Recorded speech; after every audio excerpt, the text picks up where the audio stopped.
Hey, Fredo, Steve here. And Larson. That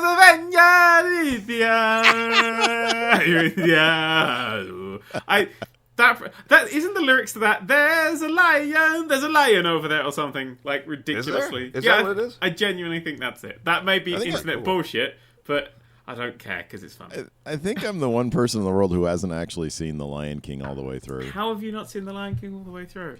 What year did it come out? I forget. It was like 1990 or something like that? No, it was 90... Somewhere between 94 and 96. It is available on DVD. You didn't have to catch it in the cinema then. Oh, hey, look, once I was past like 15 or 16, there was no chance of me ever seeing that movie at all. I have every Disney movie ever made on DVD. That's cool. There's some good ones, man. Well, yeah, no, I'm fine with Disney movies, but give me like the original Robin Hood, anything like back in the 1930s, 40s, or whatever. I'm totally cool with. Okay. What about Sword in the Stone? When That's they were from the 60s, I think. That was from the. I'll throw the 60s in there too. Anytime they were rotoscoping shit, I'm totally fine with it. But once they start using fancy computers, I like the idea that there's computers just like, and pencils and everything. Oh, yeah, I just need technology. I like a huge like warehouse full of like I don't even know who it would be, probably like men smoking in suits and ties, like drawing. And just, wasting their years away, getting arthritis, and their backs are thrown out. That's how I want my cartoons to be made. None of this fancy computer bullshit. I think that's exactly how it was. Oh, really? Because nowadays it's sort of like they just ship it out to Korea. That's what the Simpsons do. Mm-hmm. Yeah, exactly. I think back in the day, I think it was homegrown. Yeah, no, there's a documentary about God, I can't remember what it's called now. It's called The Worst Job Ever. About Disney animation. They've actually drawn live. It was like live performance. Every time you went to the cinema, they actually just was drawing it up in the room exactly. As quick as possible. Like, feverishly, yeah. Yeah. Welcome to the wrestling podcast that somehow had to send it into. I know, after we talk, the Disney animation podcast. the horrors of working for Disney's animation department podcast. This is like our big episode of the year. Like this is huge. Yes. And there's so much to talk about because we're covering WrestleMania. We're covering the Raw after Mania, and we're covering in our book of the match ECW's One Night Stand 2006, which ECW. Sorry, I've been practicing. Dan has finally found his wrestling people. Yeah. And I got a chance. I watched it yesterday, and there was a lot that I had to grab Lacey for a couple bits. I was like, Lacey, you got to watch this, and I'd have to explain the entire backstory of her to whatever was going on. I'm like, okay, now watch this, and then mine would be blown, of course, or at least she does a good job faking it. Mm-hmm. So, anyways, I guess first off, we should get to WrestleMania. Sure. Wrestling. Yep. Now, there's a little bit of I have to preface this. There's a little bit of a backstory. Dan, while me and Larson have been doing our weeklies, going,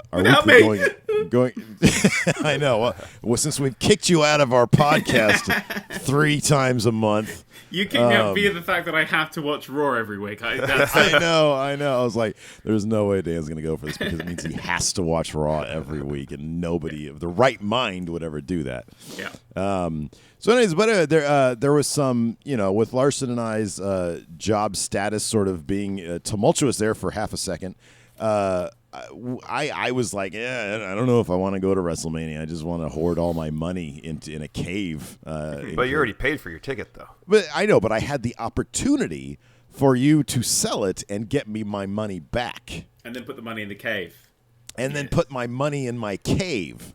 So once that sort of got itself sorted out, and that wasn't a concern anymore, then my concern was, do I still want to go anyways because I could just have $200 extra? And I already went to a WWE house show, like, I don't know, a month or 2 ago or whatever it was, and I was front row, and I kind of felt like that had like ruined me on the experience of going to a wrestling show. Add to that the horrible buildup that was the buildup to WrestleMania 31. And I was halfway out the door. I had sort of decided I'm not going to do it. I was going to do it. I'm not going to do it. I was sort of on the fence. I do have to thank Larson for eventually half-heartedly pitching me on going because of this word called fun. And it turns out it was a fucking blast. So I have to say thank you, Larson. Yeah, every once in a while I'm right. Every once in a while you get it right. So that's out of the way now. The one time out of every, 3 or 4 years where I have to apologize or at least thank Larson for something. Yeah. That's done with. Let's talk about WrestleMania 31. Dan, let's go to your Dan notes. I watched the pre-show for the first time. Wasting my time. Shouldn't have done it. Never will do it again. But there was a pre-show. Yes. Yeah. The first hour of the pre-show was promos, so I'm glad I stayed for that. Then there was a second hour, which was sort of two matches. Just, they were there. Really? The tag team match was fun live. That was a lot of fun. Yeah, but I just sat through an hour of promos, so I was already phased by that point. I think, and going into it, I think you have to understand there's going to be a separation here between, like, once you get there and you see the spectacle of it all, you're automatically, your expectations are going to be like, oh wow, this could be cool. Like, you never know, they might surprise me. Whereas if you're sitting at home, you're going into it as, I got to slog through WrestleMania 31. Yeah, you definitely don't get that ambiance of being there amongst 70,000+ other people. Exactly. So, expectations can kind of play a big role in how you perceive a match, I think. And I was just getting off the train, and I was waiting to get into. I was in line for the security checkpoint for the stadium, where they were just turning away people in droves because they had bags. Like, anybody with a purse or a bag that wasn't see-through had to go back and check it in somewhere across the fucking street. Yeah. It's just a dumpster they had. Throw it in there. And the annoying thing is they weren't saying, okay, step aside as I explain this to you while other people come in. It was every time they kick somebody, they had to tell somebody, no, you got to go back. They would sit there for 3 minutes and explain it to them and argue with them while I was sitting there like an asshole trying to get in. Well, I didn't bring a bag. Is all well, I won't say all because I didn't see. Don't have access to everybody's email, but I got an email, several of them, saying, "Don't bring bags. Don't bring bags. Don't bring bags into the stadium." Yeah, but 70,000 people aren't going to check their email. Moving on, so the tag team match. Yes, I mean, I will say also that I watched the book of the match before this and then went straight into it. So this was the start of my 5th hour of wrestling. Oh yeah, see, that's exhausting in and of itself. Yeah, and he went through RVD and Cena. I went through barbed wire to get to this point. You went through that's right, the Edge, McFoley, Terry Funk. Oh, that's gonna be fun to get to. That's gonna be a lot of fun. That was a fun match. I still have the flashbacks, just still. Oh, yeah, Terry Funk was a mess. Okay, so anyways, the tag team match. I didn't see this match, so I have to abstain from talking about it necessarily because I was waiting in line. Larson was texting me, get in here, run, just get through everybody, blah, blah, blah. And I was like, I can't, I'm just not going to do that. And so, you guys say the match, Dan, you said the match was Larson said it was fun. Yeah, it was fun. They had some good spots. It was sort of the crowd was into it. It was. I mean, the first chant of WrestleMania 31 was "New Day sucks," which I thought was. That's appropriate. Yeah. Yeah, but it's one of those tag team matches that I'd never actually, because none of the games do this, where you tag someone else in because it's only ever 2 people, but it was 4 teams, the camera work wasn't good enough for me to actually know who the fuck was supposed to be in the match. Oh yeah. At that point, so the whole point I was like, I don't know what's going on, so I'm just going to sit here and hum to myself gently. Yeah. And I wrote lots of notes about it being a mess, and I didn't know what was going on. So that one sort of failed for the direction. I had loads of problems with the production of this WrestleMania. Like the lighting. All the way through, I'm like, why is this outside? You don't like the sun. I kind of agree with you on that one, because there's, it's damned if you do, damned if you don't. Because obviously there are certain characters like, obviously the perfect example is Undertaker, Bray Wyatt. Yeah. When their entrances kind of depend on it being completely dark. Yeah.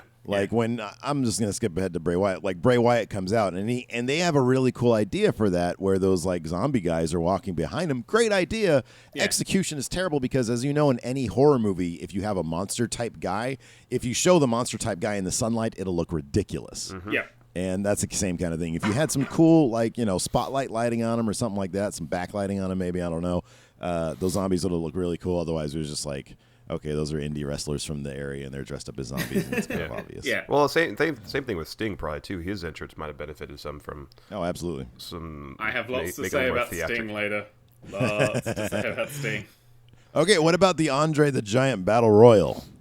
Let's have a look at my notes. I didn't see Hideo leave in the match. Oh, he was in Tommy, yeah. He was in it, and then I didn't see him leave. I was still getting there. I missed the Axelmania part. I thought it was going to be his thing to take, because they made a big deal of him getting into it, and then he sort of... I didn't even notice him going there. Yeah, I think Big Show eliminated him, I thought. Big Show. Big Show. Well, I see. This is whenever we go back in time, Big Show is super popular, and now Big Show is just sort of the guy who's there, and he's just sort of he's like a seat filler at the Oscars. Yeah, he is. Big Show in the wrestling world. He can get whenever he does. The thing about Big Show though is that whenever he does something that's sort of against I guess whenever he goes back to being a face, he'll always get that one initial pop. Because Big Show is still that guy, no matter if he does suck still or if he does suck at this point. He's still the biggest dude around. Yeah. And so whenever he turns back to a face, it's always at that sort of kind of dramatic moment. And granted, it happens, 8 or 9 times a year. Yeah. But it's still that moment where everybody's like, "Oh shit, you pissed off the Big Show." Yeah. So there's that sort of Pavlovian response we have to the Big Show's face turn. Yeah. It was the match itself. The best bit of the match was Big Show winning. Was because he actually had that look on his face if he genuinely wanted to win this. And this was it's like, look, I can imagine him going to Vince going, "Look, you've put me through shit this entire year. Can I please just have the trophy?" He's like, "All right, fine." To be fair, it is the Andre the Giant Battle Royal. And so when the Big Show first came out, they were alluding to the fact that he was Andre's son. Yeah, in WCW. So it's kind of my opinion that he should win it every year. I mean, Yeah. if the whole premise of the match is it's the Giants match, well, he's the only real giant on the roster. I think he should win it every single year. And it's his birthright, practically. It's from, he should have inherited the wins on this. Yeah. Yeah. Well, it was either him or it was Curtis Axel who was going to take this one. God, Yeah. I wish that would have happened. I'm his biggest fan right now. Oh, hold on. He was my pick to win it before it even started. Are you really? He was your pick? I haven't looked at who got more right. Oh, I haven't either. But I'm a big believer in WrestleMania running wild. No, now it's Extreme Rules. Yeah. That's what it is great. now. What you could have done is if they'd taken this all the way to the Rumble, the Axelmania thing of him not being thrown out of the Rumble, and then he gets thrown out of that Rumble, he could have then said, "Ha, that was me being thrown out of last year's Rumble. I'm still in this one." I'm still in this one. Take a victory in the Rumble like that, and then we could boo him at WrestleMania, and that would kill him off. See, that's what they could have done. That's what they could have done. Yeah. I like the. I got there just in time to see the Ms. Mizdow thing go down, and so immediately I thought that was fantastic, and so that was the start of my live WrestleMania experience, and I was very, very happy with that. That was a bit. Yeah, I want that to sort of them to get back together now because they're like, we're splitting off, but they couldn't win when they split off. So together as a team, they're stronger, and I want them to learn the power of friendship. Oh, hang on, this is wrestling, not Yu-Gi-Oh. Never mind. If only. Yeah. And then, I mean, there's sort of going to be a little bit of bleed through into Raw, but the next night they gave Sando a fucking clean victory. Yeah. Yeah. That was fantastic. I had 45 minutes to watch this Raw, so any bit Brock Lesnar's in or Paul Heyman, I watched, and there wasn't really much time for anything else. Yeah. I found out that I mean, we can maybe get to this later. I'll just say it now. I found out that because me and Larson have discussed this fact that I have cut the cord on my cable. I don't have access to watching Raw. I'm totally exposing myself right now. I'm not torrenting it. I'm not doing anything illegal necessarily. But I was really anxious to see, as opposed to every other Monday night, I was actually really anxious to see it because it's the follow-up to Mania. Usually I'm fine watching it on Hulu the next day because they have the 90-minute edited version. And but last night I was like, God, I kind of want to watch it, but I don't want to leave my house. And then I realized that Comcast has that thing where you can get online and type in your account, and then you can watch like certain programs live. And I was like, oh, I'll give that a shot. I typed in my dad's information. Totally watched Raw last night on my computer. It was fantastic. I was like, this is amazing. I'm going to do this. I'm not paying for shit. And so I was able to catch it. And the funny thing is, I was like, okay, well, I'll just turn on to see the opening segment. I'll see Rollins come out and celebrate or whatever. And like, I tried to step away from Raw last night, and I basically couldn't. There was like maybe one or two moments where I was like, I can kind of leave right now. It doesn't really matter. I'd go, cook up some hot dogs, whatever. But I couldn't. It was 3 hours, and I was like, I'm sitting here for 3 hours, and I really don't want to leave the computer. I was impressed. Yeah, I felt it sort of died off a little bit at the end. Yeah, it did. It definitely petered out. Yeah. But it always does. So that's a gentle slope back from the high of WrestleMania to the standard crappiness of Raw. That's what we've done. We've just gone right back. right by hour like 7 or whatever it is, by hour 7 of that block, it's just okay. We'll be for the next 364 days. This is what it's going to be. Yeah. Anyways, getting back to WrestleMania, I thought, and my highlights for the Andre the Giant thing was Sandow and The Miz doing their thing. Sandow making a good stand against the Giant. And then the Giant, Big Show at the end, when he posed next to it and did that little weird Andre smile. Oh, the smirk, yeah. The smirk, because it just looked like he was trying to look like Andre. I thought that we were cracking up. We were that was great. He did on Raw last night, too, and it was still great. He needs to always do that. Mm-hmm. He just needs to, every year he needs to win that. And by year 5, he just always, like, whenever he comes to the ring, he just has like 5 of those giant trophies with him. Yeah. He just he has them like on a dolly or something. Well, he should just have this win it this year. And Big just Show turns into a hoarder. Carry on the same thing for 5 years, even though he hasn't won it for 5 years. Just have the same trophy. Yeah, exactly. He's permanently living in 2015. Yeah, he just came the first trophy he wins. That's great. What came after that? IC ladder match. Ladder match Kicked off the show. Yeah, there were some good spots in this one. I think once again the sort of the high spot extreme matches of today kind of because they have to be more careful. It's hard to compare them to stuff like the 2000 TLC match. Oh yeah. Or HBK versus Razor Ramon, because back then they didn't care if they got concussed. You know, if they broke an arm through the prongs of a ladder or through the steps of a ladder, it was like, okay, I'll just finish the match and be back tomorrow. I'll do a bunch of, I don't know, drugs or whatever. But that said, there was two pretty hairy spots. There was the suplex off the top by Barrett, and then there was Ambrose getting powerbombed through a ladder on the outside. Yeah, that looked rough. That looked really rough. Yeah, I thought he was gone forever. But I didn't clock that was to set up that he wouldn't be able to interfere with Seth cashing in. I missed that.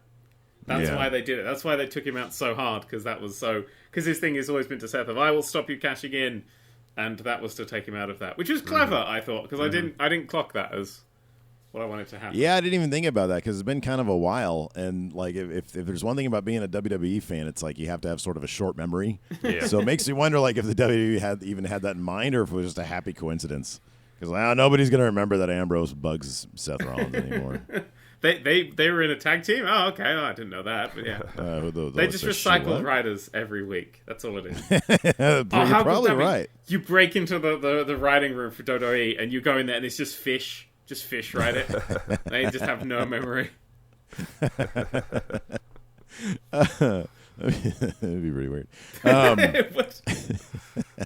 In my head, I'm a very visual person, so I'm trying to picture that. I just see like fish flopping around on typewriters. Oh, see, I had them in the typewriters in their tanks, and they were just okay, all right. That's what I thought. They thought ahead with, to the tanks. Sticking okay. out of the tank. If you don't tell me literally exactly what the setup is, I just you know. Steve, you could have won. You didn't say tanks. Steve, as you know, fish don't really do that well out of water. No, they don't, but, that could explain the WWE writing as well. That could be. Anyways, moving on. No, there were some cool spots. I'm glad Daniel Bryan won. Yes. I was very happy about that, and they seem to be trying to make a big deal out of the little belts. And there were some good spots. I liked when Daniel Bryan, and even though it made zero sense, it was entertaining as hell when Bryan and Ziggler were up there like headbutting each other. Yeah, that was great. They didn't make a lick of. So I was sitting there thinking, one headbutt is enough to sort of knock a guy out. Yeah, like this, like endless headbutting, it probably just isn't. It's stupid, but it was very, very entertaining. It was very entertaining. There were some good spots. Whenever they do the thing when the ladder starts to topple over, and then they have to like look down and then make sure both their feet land properly, and they don't, break get an ankle caught up in the ladder or get caught in the ropes, or break an ankle like Lana apparently did. That's a hairy situation. Yeah, you gotta be careful of that. I like Stardust was quite good in that. He had a fair good bit. He drop kicked the ladder, which I thought was actually really nice. Mm-hmm. Yeah, and he's the one to take that huge bump from Barrett. Surprise! Wade Barrett didn't get injured. I think that was our only shocking moment. Our only lock, our only surefire 100% bet. I would have bet my entire house on him getting injured during this ladder match, and it didn't happen. It shocked Vegas. To be fair, he didn't really seem that involved in it, apart from that big suplex. And then he had a spot where he was dropping elbows on people, but otherwise it seemed.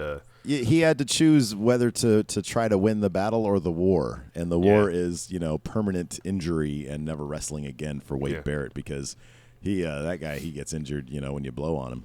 Well, it's funny. Last night on Raw, he was talking about Daniel Bryan and Dolph Ziggler's injury history. Mm-hmm. He was saying Bryan has a history of neck problems and Ziggler has a history of concussion problems. And I was watching it with my wife, and I looked over to her and said, "He's not mentioning his history of all body injury problems." He's been more injured than either of those guys combined. I just remember that time he got injured, and King said, "Oh God, I think Wade Barrett just broke his shoulder or something." No, yeah. He took a bump on the announce table, and King goes, "Oh no, I think Wade Barrett just broke his arm." And he was like just a half like one neuron firing from saying "again," until he realized it was probably bad form. Send out the regular doctor, not the way the one that can fix him up. Anything else of note in the ladder match?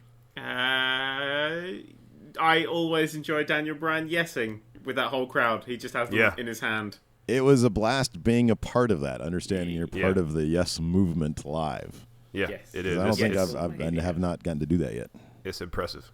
Yeah, it's very impressive. Yeah, to see the entire stadium going, and that was one thing I did watch the replay, but I kind of had it on a little bit lower the volume, so I didn't really get a good gauge of what the crowd reaction was like, because big open air stadiums are often not conducive to the live crowd coming through and how hot they might be or how cold they may be. Dan, what was the audience like during the high spots, like with the big pops? Was it obvious that the people were popping? Yes, it was. Okay. There were distinct. There were very much moments where the crowd went absolutely nuts. Okay. Which was good. That's what you need. It was a little toned down from what I thought it'd be, because it is open air. Yeah, I don't expect to be able to hear everyone. Yeah. It'd be great if you could hear every individual person. They have every single person. Everyone has a mic on them. I know everybody has a just alternate commentary tracks of every single person in the arena on the network. Just 80,000. Exactly. I would actually listen to that every time. We did see. I do want to mention this. I'm super curious about this. There was a point live when live just in the stadium when right next to us there were two moms who had to put. I don't know if they were purchased or if they were provided free, but their kids, both their sons, were wearing CM Punk shirts, and these moms were changing their kids.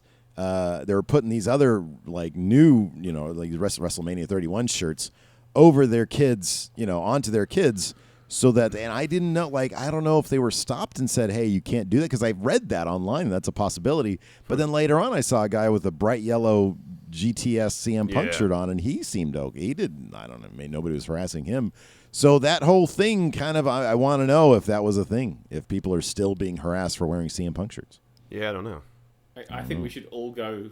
We should organise one Raw where everybody just wears CM Punk shirts. Never chants his name, just wears them. Yeah, exactly. And just see what happens. Yeah, after the first break comes back and everyone's topless. Hey, what happened there? We don't know. Fandango was here. It got confusing. Well, we won't talk about it. Yeah. That would be good. Do that. So, internet, organise that. Poor Fandango. Poor Fandango. What's he up to these days? I like they try to change Fandango's gimmick, and just by virtue of the fact that he changed what type of dance he does.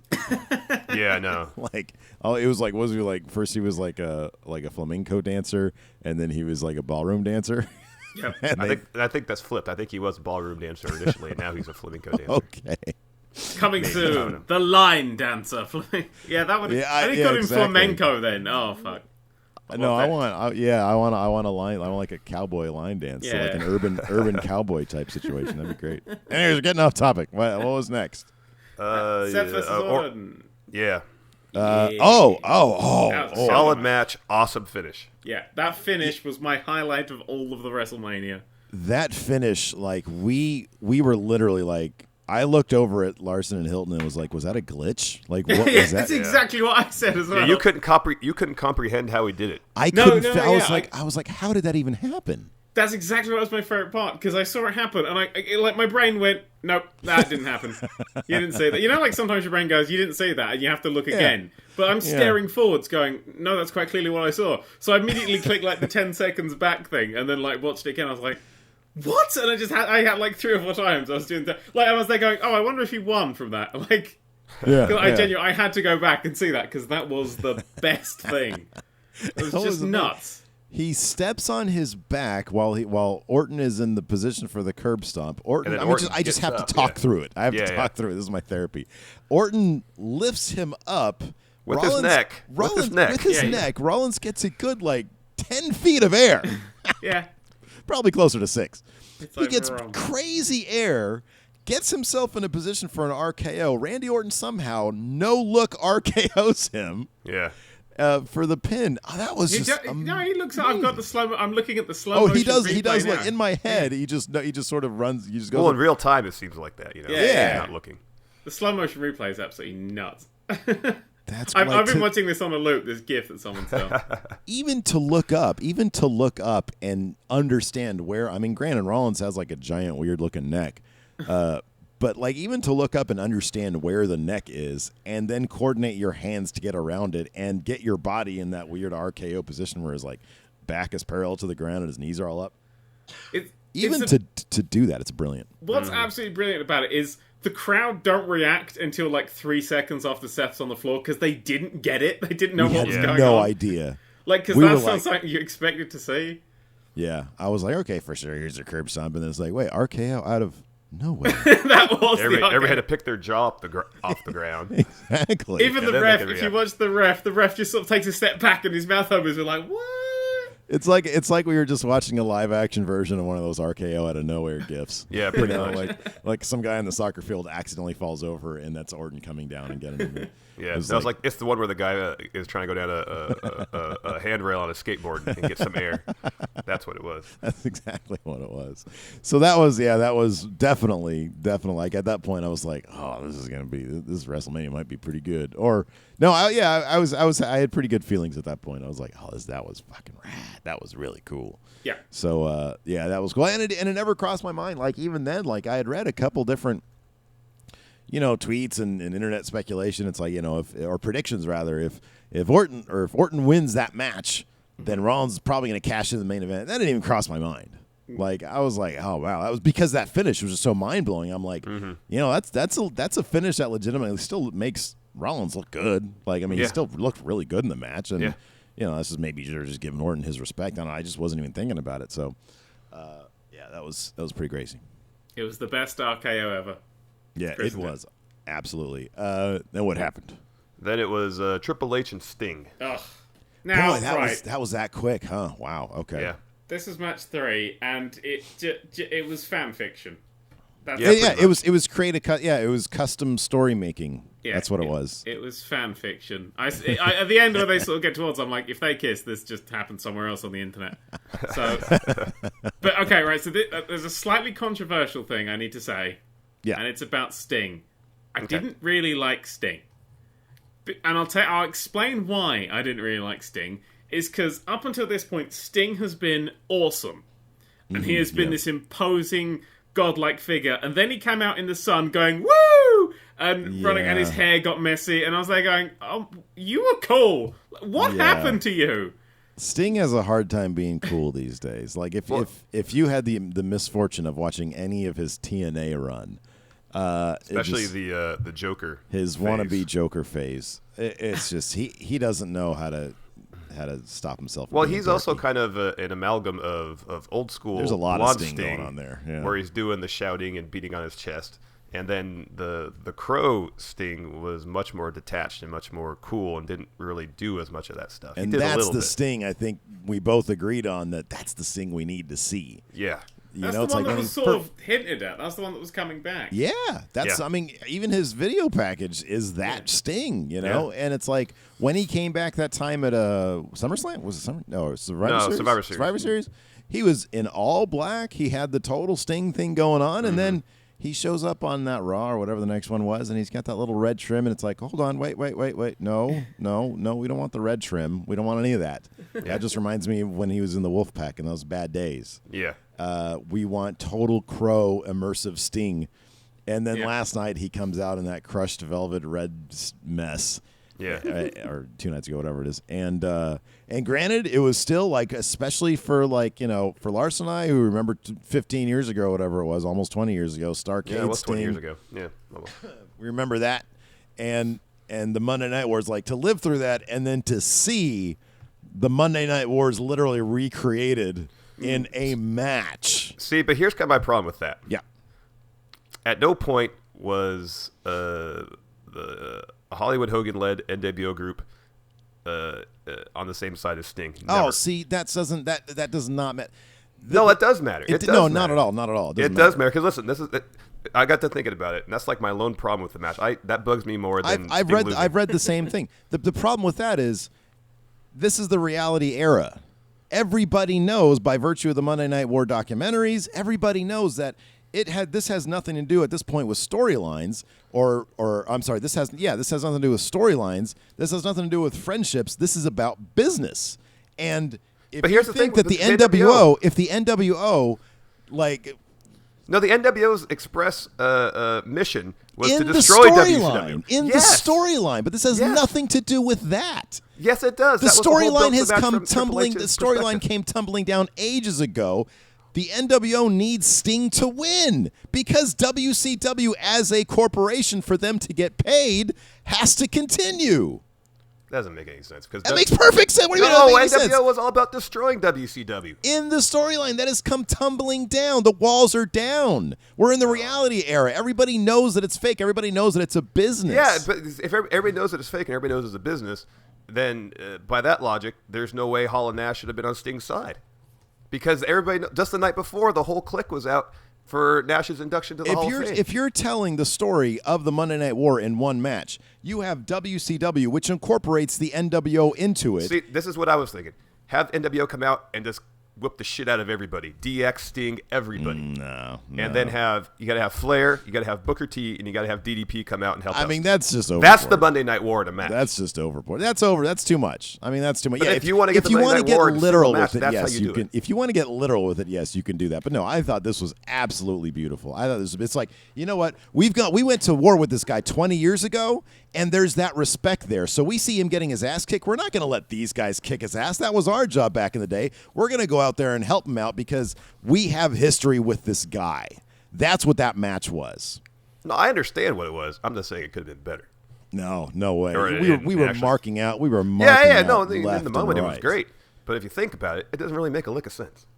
Well, wrestling doesn't make a lick of sense. None of it makes a lick of sense. You're arguing the merits of fan fiction, basically, here. Yes. No, it is. It's total fan fiction. Yeah, I loved it. I thought it was great. I was like, because when the NWO hits, because of the storylines, you're sort of like, okay, what are these guys going to do? What are they going to do?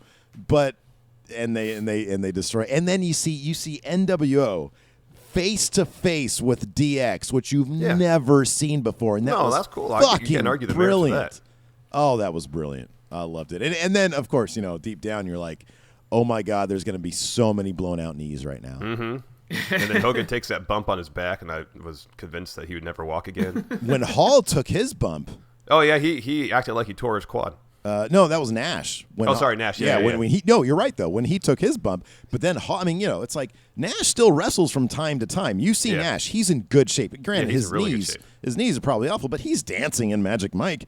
You see Hall about to deliver a razor's edge to Road Dogg, and then he gets flipped, and you're like, oh my God, he might literally die.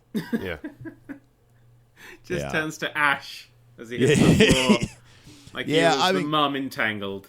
It is Disney talk. It is difficult though because like you said, Dan, Sting had that aura around him, and then you see him in the daylight, and it's like we're kind of used to Sting doing his whoo thing and bumping his chest, and we're kind of used to that. But a couple of the camera angles where you caught the top of Sting's head, that did him no favors. Rather unfortunate. Oh, we're missing talking about the other thing that really killed it for me: Triple H's entrance. Oh my God! How could we have forgot about that? Before he came out, he tweeted a picture of the Terminator version of his King thing that he was wearing, and it was well lit and it looked amazing. And I was like, "Oh, this is going to be so cool." And then he came out in the daylight wearing something his mom has clearly made him out of paper mache. Oh my God! It was, and seriously, it was even from far away, watching the live stage, and you're sort of looking and you're like, wait a second. Because at first they were running that video package where it shows like San Francisco and stuff and like industry or whatever the fuck they were doing. Yeah. And you're like, wait, what? Are they playing up his corporate status now? I don't get why San Francisco. What? And then the Terminators start to pop up out of the stage, and you're just thinking, oh. It's an entrance. I'm coining the phrase. Yeah. It's an entrance advert. It's an entrance. It was. And then Arnold shows up, and Arnold just isn't cool anymore. Like, he just needs to do comedies for the rest of his life.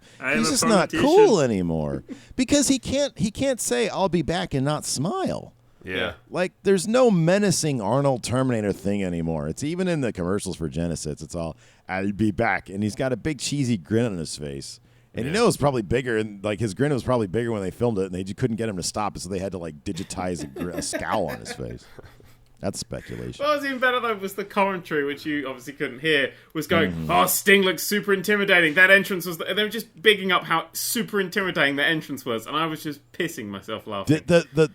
My favorite part of that whole entrance, though, I mean, it was all great and hilarious and awful, and just the thought of RoboCop from when he used to help Sting back in the day coming out was on everybody's mind because you hear guys like 3 rows back.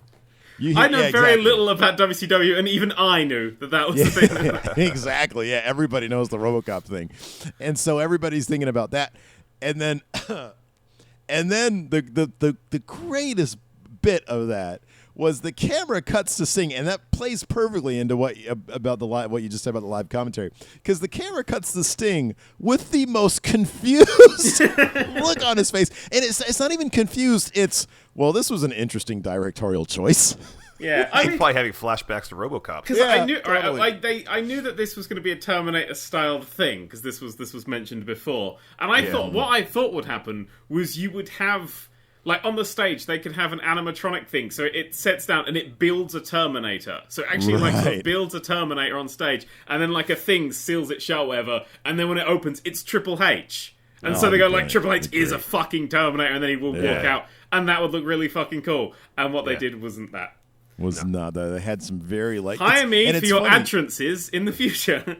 It's like they created that, like his what would you call that, like an exoskeleton, whatever it was. Yeah. It's like they used somebody who's like, you know, Larson size, you know, sort of a thinner guy, you know, shorter than Triple H, like a smaller dude. It's like they used like that guy to make it, because it just didn't fit on him at all, and you could tell he was like, okay, balance. This shit's gonna fall off if I don't just balance right now.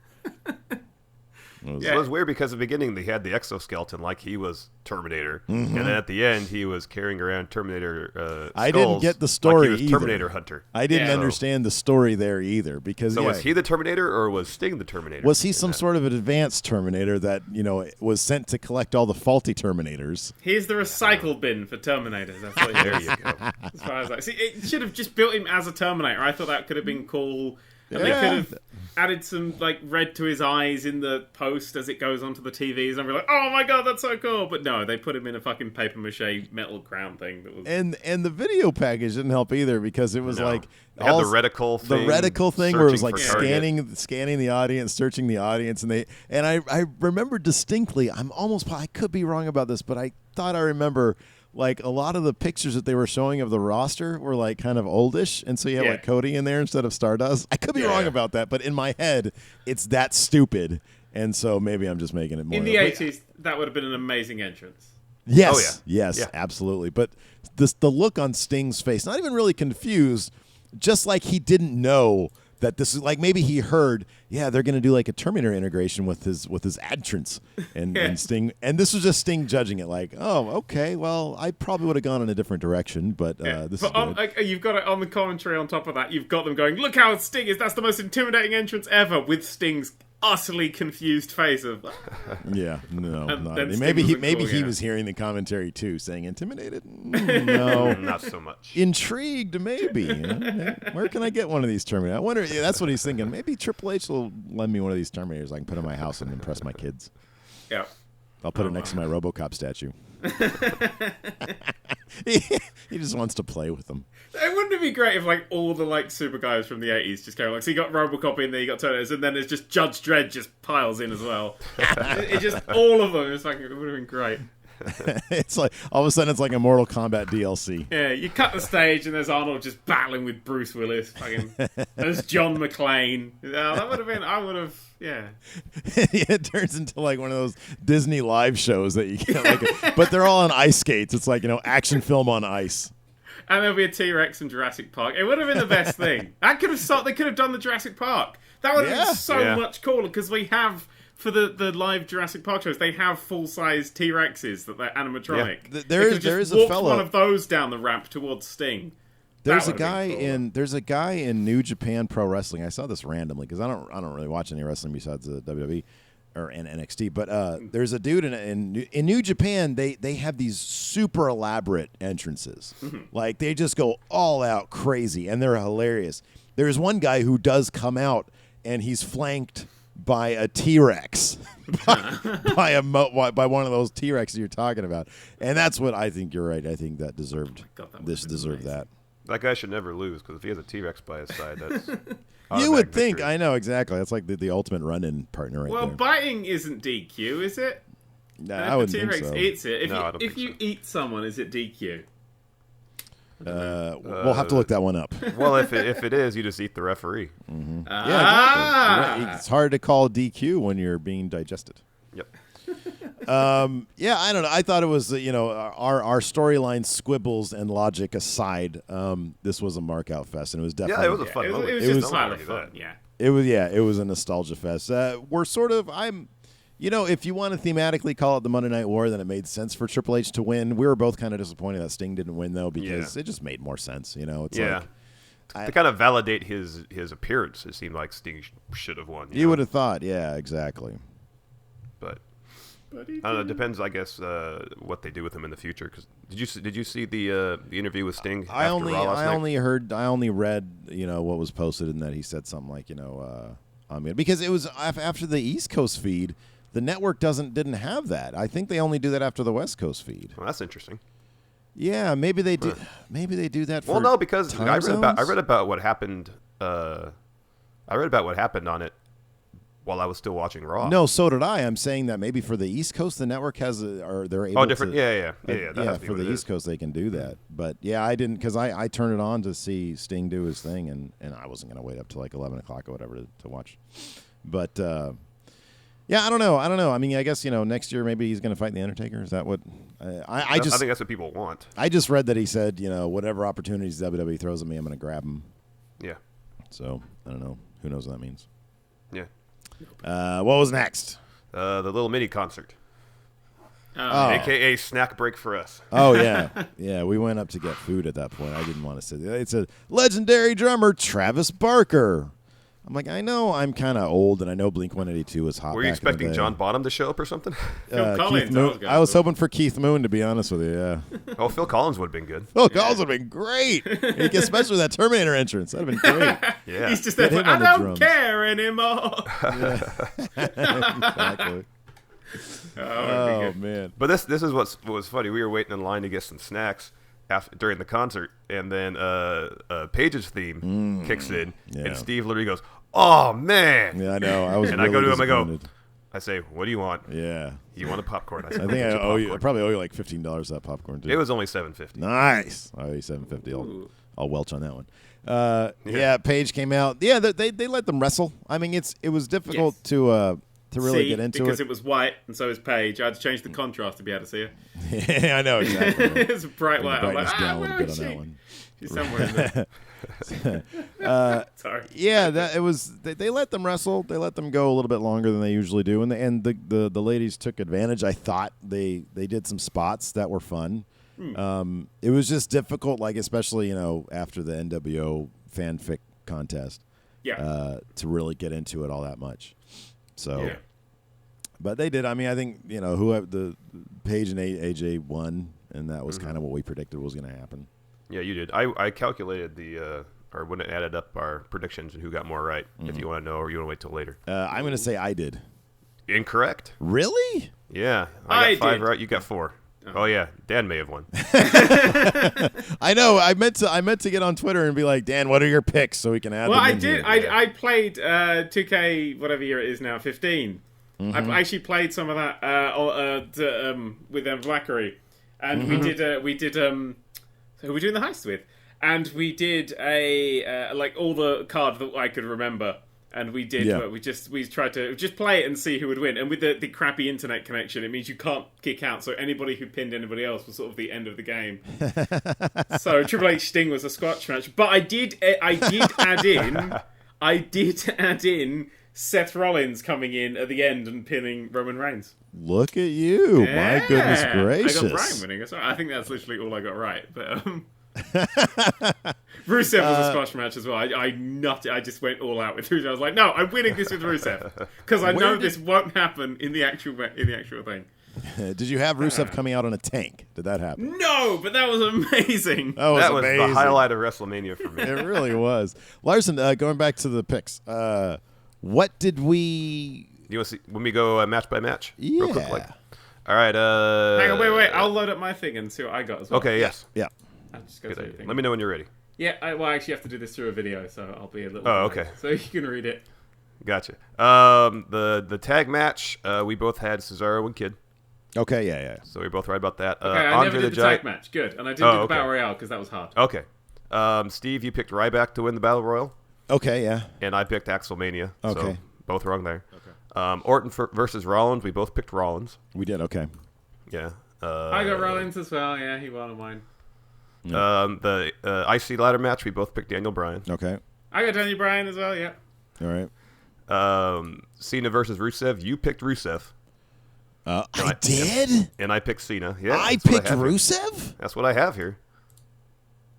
Man, you must have got me at an interesting Rusev, moment. Yeah.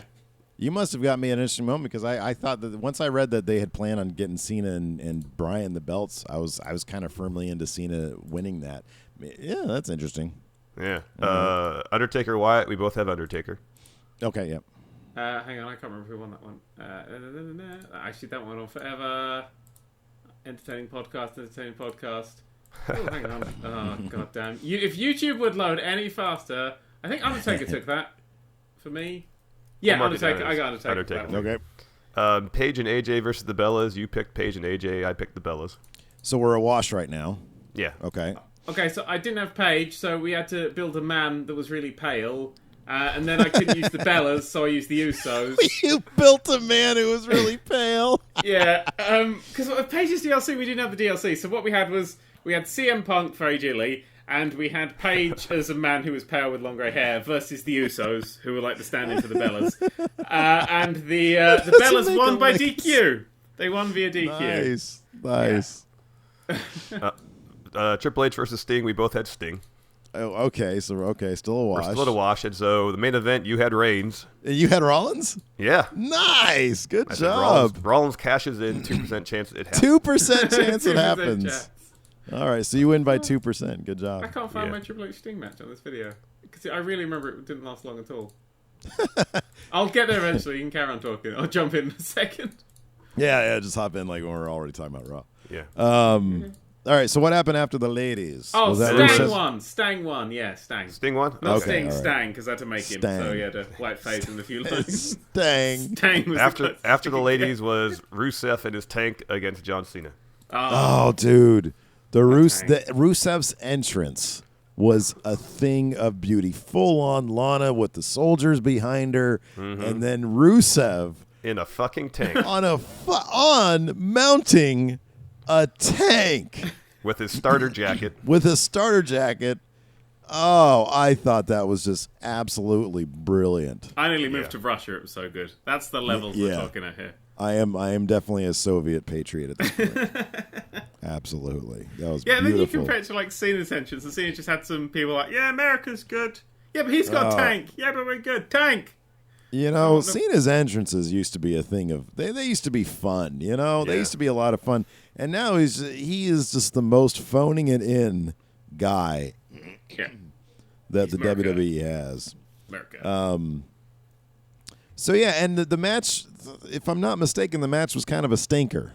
Like, it was ho-hum. It was just, I think it was what these two guys could put together. Like, I'm not sure Rusev one day I think will probably find a guy who will match up well with him.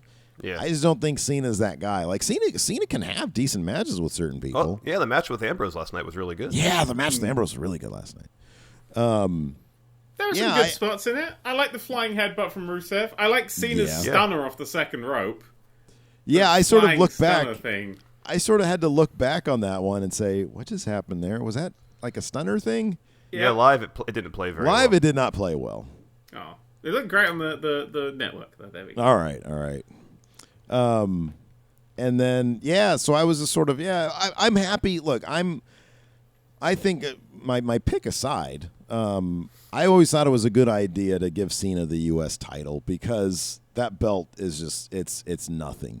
And until in my opinion, until you have it on a guy who is on the verge of breaking the world title, record, if you have it on him and he does with it what he did last night on Raw, the belt's going to start meaning something when somebody eventually takes it off him.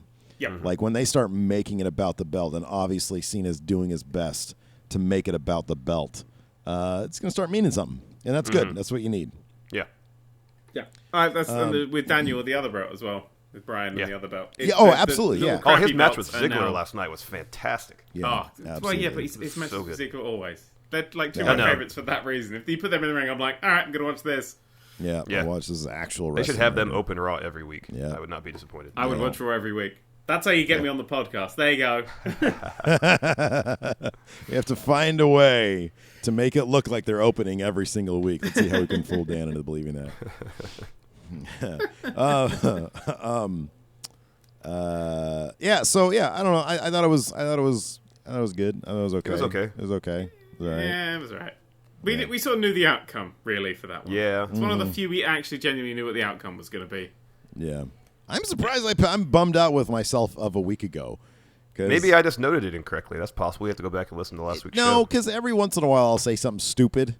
I mean, and I say every once in a while, I mean like 53% of the time. And so that might have been just that morning. I was like, hey, but man, I swear, like I was thinking Cena the entire time.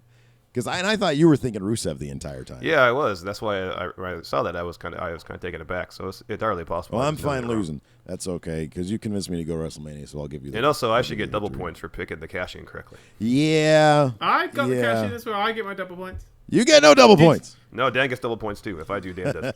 Triple points. Triple points. Yeah, triple points. I agree. He's a 10 times multiplier. It was double or nothing. You guys get all my points, and you can split the loot. There we go. Yeah, nicely done. What happened after Cena Rusev? Undertaker, Bray Wyatt. Ah, yes. This. Oh no, it wasn't because there was The Rock.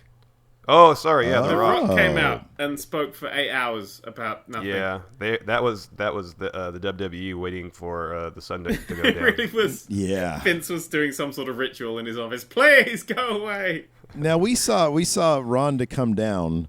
The interesting little live notes that we have. Yeah, because the crowd went ape shit when she entered the when arena. she came in and like I forget what match it was during, but. During that match, like everybody, at least on our section and sort of in our line of sight, everybody looked down at her and started chanting her name. Mm-hmm. And she just seems like the most delightful fucking person. Like she was taking pictures with anybody asking, a big old like nerdy grin. And you could tell during the segment she wanted to just smile the entire time because I think she was marking out big time. And so that Vegeta t-shirt. Oh yes, over 9,000. Yeah, exactly. And so that was really cute to see. And then I thought that the segment was going on forever. I wanted some Stone Cold. But when Rock gets out of the ring, number one, anytime Stephanie talks, I love it. Yeah. I adore Stephanie. She can do no wrong, even if she talks a little bit long. When Rock got out of the ring and started circling around, and the camera work was great because when he stops, the camera then pans over, and there's that, oh, shit moment. Yeah. I thought that was really well done. The segment was really, really annoyingly long. But honestly, they play to the crowd, and the crowd was eating it up. I mean, every time The Rock stopped, it's because the crowd was doing something that he had to acknowledge. And so it probably didn't play as well in terms of like its tightness on the network, but live it kind of made sense. Yeah. Yeah. I didn't know who the woman was for ages until they explained it. Oh, okay, yeah. So No, she's hot shit. I mean, especially over here. I'm not sure. I think the Brits have a decent. Whenever UFC goes to England, and they always feature a British dude in the main event, and they go ape shit for him. Mm-hmm. So I think there's just that select. There is some sort of fan base there. But she's kind of hot shit over here, especially like her last 3 matches or something, whatever it is, have like a combined total runtime of like a minute. Yeah, because she just finished. Like it is absolutely bizarre that she's the only dominant female fight. Like there's nobody even close to her at this point that we know of, and she just completely destroys people. And it's like, why is there one person on this earth who can do this? Like, when are they going to find somebody else to give her some real competition? But she's a huge wrestling fan, and when the camera panned to her, like, again, I wasn't even thinking that's Rock's solution is go get Ronda Rousey to beat up Stephanie McMahon. You're not even sitting there thinking that. And then the camera pans over, and it's like, oh, fuck, that's brilliant. Mm-hmm. Yeah, that was good. I like that. And she nutted Triple H, took him out with a lovely throw. She tossed him. That was fun. That was really cool. In comparison, the little kind of hold she put on Stephanie was a little underwhelming, but it looked. You know what? It looked better on the network, I thought. Oh, okay. Like I don't know, Dan. What did you think when Rousey sort of had Stephanie's arm, because she's known for the arm thing? Yeah, I guess I was expecting full armbar. So yeah, I know, me too, but that'd be kind of dangerous, I think. I mean, Stephanie can take bumps and everything, but trying to translate that to UFC shit, that might be dangerous. Yeah, I didn't quite know who she was until at that point, so I was going, I don't know who this is, but yeah, all right, you've got a Vegeta t-shirt on, I'm on your side right now. It's fine. But see, the problem is there was a problem with the commentary that was really bad this year. I didn't really notice it last year, but it's really bad, and I want to talk about it because this is a point where it came up. Yeah. Every 5 minutes, they kept telling me I was experiencing a WrestleMania moment. Oh, that's obnoxious. Constantly, like, oh, this is a WrestleMania moment. Yes, I'm aware. You know what? Even The Rock at the very end, it reminded me of that part in Anchorman when Ron is sitting there. He's like, "We are laughing and we are good friends. Many years from now, we will talk about this moment." And they're like, "Okay, Ron, just bring it down a notch. Like, we know it's happening." And that's how it felt. Like, even The Rock at the end of the thing, he says, You want your WrestleMania moment? You just had a WrestleMania moment with Rock and Ronda. It's like, we know that. Why are you saying it? We understand this is a moment. Doing that all night long as well. Yeah, that's obnoxious. Oh, I hate that. Like, God, that's so obnoxious. Good thing Michael Cole's dead. Right. What a face turn by Brock.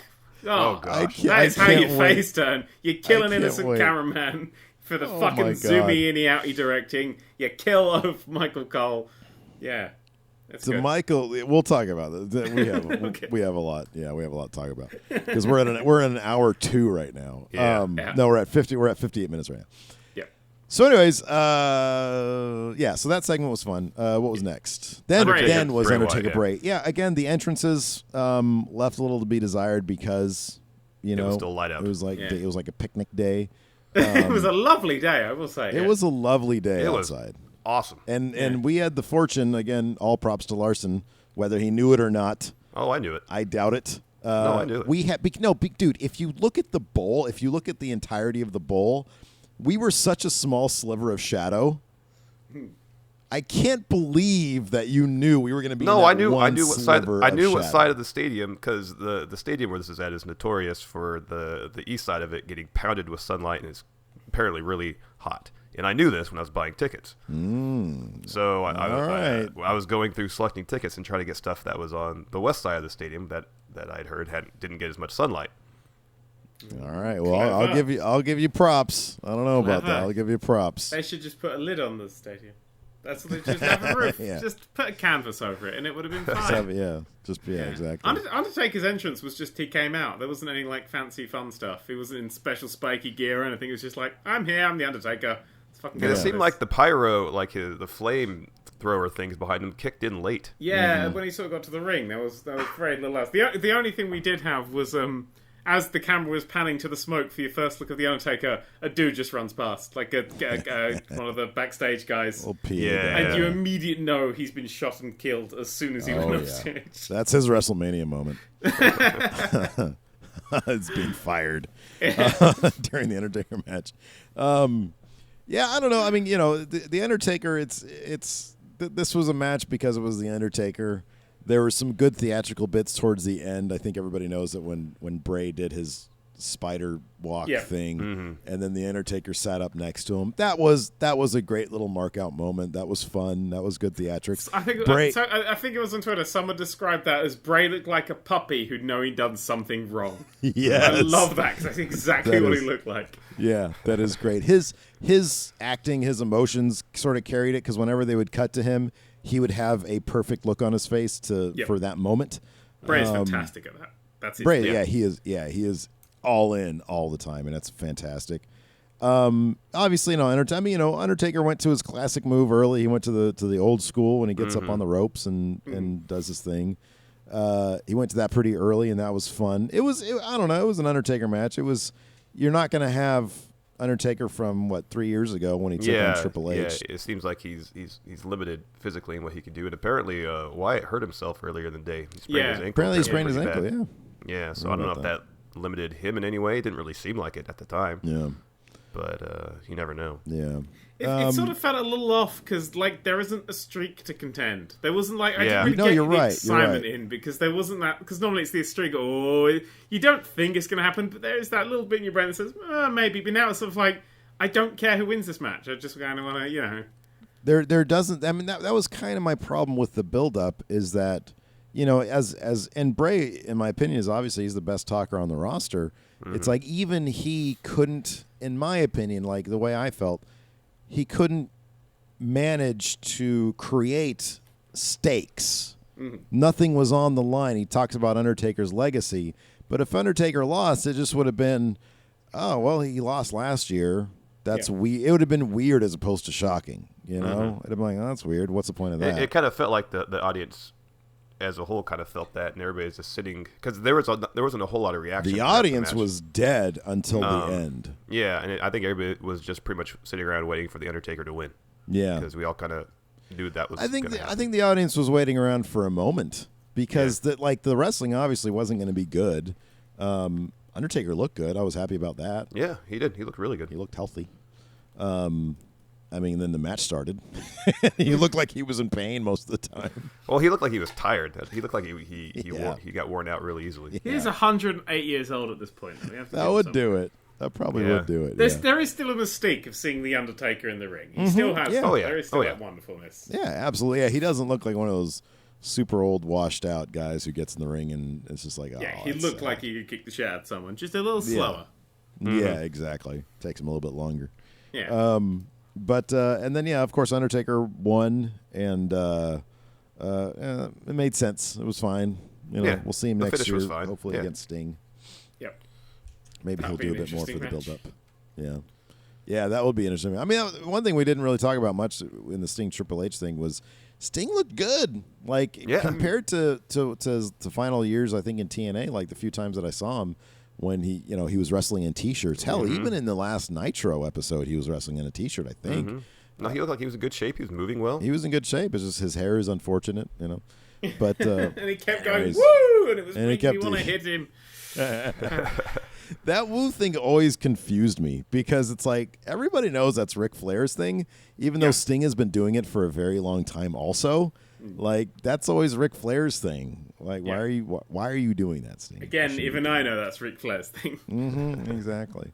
Actually, I believe earlier in the episode, Ric Flair had come out and done the woo thing backstage with Daniel Bryan. With Daniel Bryan, that's right. That was a fun little segment.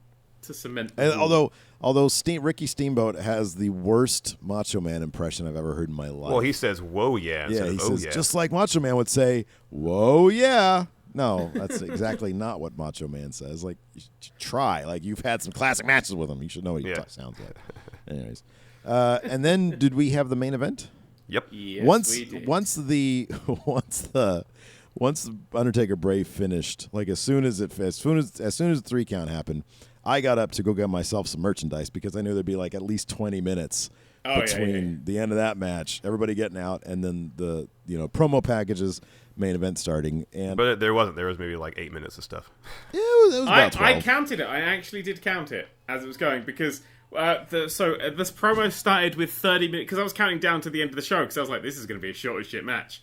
Yeah. So there were 30 minutes left as the promo started, 27 as Reigns entered, but he entered from miles away. So at 24, Brock entered, and the match kicked off with 19 minutes left of the show. So that it was would 11 be minutes 11 from minutes. the start of the promos. All From the start of the right, promos, all right. not from when the last one ended. Sounds about right. 15 minutes or so. Yeah. I got from my seat because I had to go all the way like to the front of the stadium, north front of the stadium. Yeah. I bought a sweatshirt, and then I was like, hey, I saw a tank top that I wanted. I don't see it here. They're like, check the team store. The team store had just all sorts of great wrestling stuff. And so I was like, oh, man, I got to get something from Lacey. I got a Sting mask. I was very happy with my purchasing decision that day. And then as I started leaving the team store and make my trek back to my seat, I managed to catch a couple of big screens to see what was going on. It was just I overheard somebody yelling, Suplex City! And I was like, oh, this can't be good for Roman. And then I round the corner around the corner to get to my seat, and I'm looking and yeah, like there's just a dead Roman Reigns, and Brock Lesnar is about to mount him. Yes, that's what happened. Suplex City became the number one trend in the world. Mm-hmm. But they lied, though, because the actual number one trend was Suplex City Bitch, which was his full line. Yeah, and I was surprised they dropped a couple of the bitch word on. On Raw last night. Yeah, they were hearkening to a racier day. Well, Heyman is not yet rated, I think, is the excuse of exactly. WWE. Yeah. Not yet rated. Peggy 18. It's Paul Heyman. Let's go through this. It looks like Brock was just destroying Roman, but Roman was being defiant. Yeah, he was laughing at him and stuff. They were working fairly stiff. I thought they were working really stiff. Yes, they were beating really the shit out of each other. They were. I remember Roman's knee on Brock's face, and then after that, it seemed like it really kicked it up a notch because then Roman started slapping the shit out of Brock started slapping the shit out of Roman's face. Yeah. Both of them drew blood, which was fun. Yeah. That's always great. And it looked like Brock on the ring post drew it the hard way. It looked legit. Yeah. I didn't see the replay on that. Like, I mean, I know that he did, like, after the ring post, like, he had a giant gusher, and then last night you see all the stitches and stuff. Yeah. It didn't look stitched up. It looks like he just let that scab over. You think so? I don't know. I thought I saw stitches. I could be completely wrong. He just had a scabby wound on right at his hairline. It looked like. Yeesh. Because it was flowing. The blood was coming down. Yeah, it didn't look. I mean, I rewatched it to see if he cut himself. It did look like he just hit his head on because there were the LED strips and stuff up and down there, and it looks like he caught something like that, like an LED broke in his head or something. All right. Yeah. Yeesh. And he just carried. He played it really well though. But that made sense though. The thing bugs me is that made sense for that story to change in the direction of, hey, now Roman has a chance. To knock him out. So I assume that was going to happen anyway. But I'm not sure. Maybe it wasn't. No, yeah. Well, I don't know. Yeah, I don't know if he was supposed to bleed, but I mean, it definitely added to the story of the match because if he just hit the ring post and then was woozy without the added visual assistance of the blood running down his face, it wouldn't have been as impactful. That's for sure. Yeah, that's true. Yeah. Yeah. He survived 3 Superman punches and 2 spears for a 2 count. And I thought it was.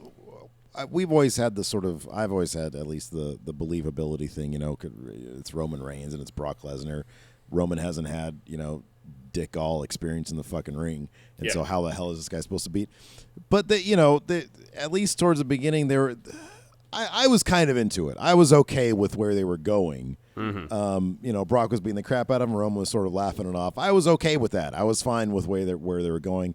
Roman was delivering Superman punches that were just woozy Brock a little bit. It was like, wow, they're building him up in a way that's relatively believable. We're seeing what this guy is bringing, and I'm kind of buying into it.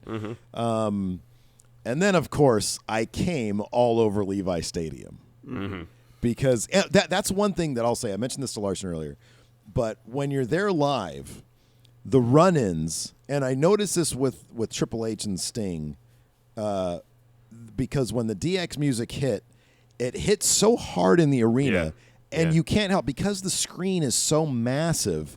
You know, like the entrance screen just immediately goes to the giant word Degeneration X.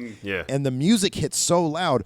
And then the same is with the NWO. When I watched it back on the network, when the NWO hit, they were on a shot of Triple H. And the music hits, and they stay on him for a second, go to the entrance. Nobody comes out just yet. Go back to Triple H. Go back to the entrance when they're coming out. And it's more jumbled. And the shock of what's happening isn't nearly as visceral as when you're there live. And so so when Rollins' music kicks, it was just like, oh my fucking God. Like, it was just, we were like, pandemonium. It was pandemonium, and you're getting anxiety all of a sudden because Rollins coming to the ring, and you're like, you know, obviously we want this guy to do it.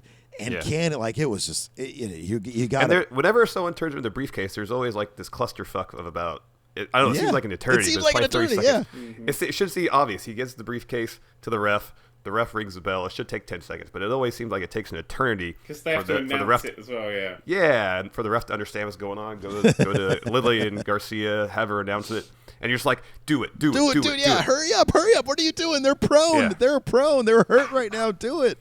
And there's that great moment where Rollins, you know, both Lesnar and Reigns are down. He looks back and forth at them. Like, which one am I going to take out? Kicks Reigns out of the ring. Goes curb stomps Lesnar. Oh, he kicks out. It was just beautifully choreographed and written, and it was just like we were in euphoria from the moment Rollins' music hit. When this music hit, I was out of my seat. There's only been one other time, and that was when the Undertaker lost. It was the only other time I was out. I was like, what? I don't do that. That's not how I react to this. As soon as his music hit, I was like, yeah, it's going to turn up. Because it's what I wanted to happen. Fun aside to that, the one celebrity that we did get close to was the African-American fella from the Undertaker's loss last year. Shocked Undertaker guy. Whatever. Shocked Undertaker guy walked right by us. Yeah. And I was like, oh my God, it's a shocked Undertaker guy. Larson was like, when he comes back, get a picture with him. And I never saw him coming back.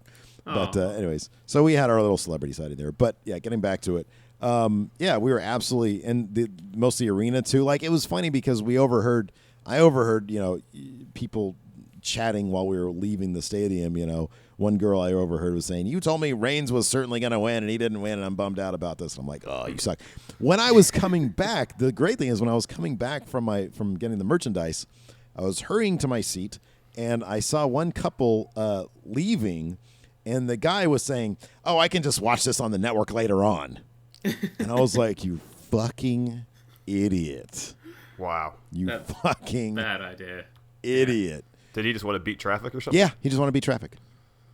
And me and Hilton got out of there quick. Yeah, I got out of there pretty quick. Yeah, too. we got out of there pretty quick. We just the entire thing, and then I read, and I don't know how people can like understand what he was saying, but I read this thing about Rollins, and you see it in a GIF of him pinning Reigns. He sort of moves his head to so his mouth is right next to Reigns' ear.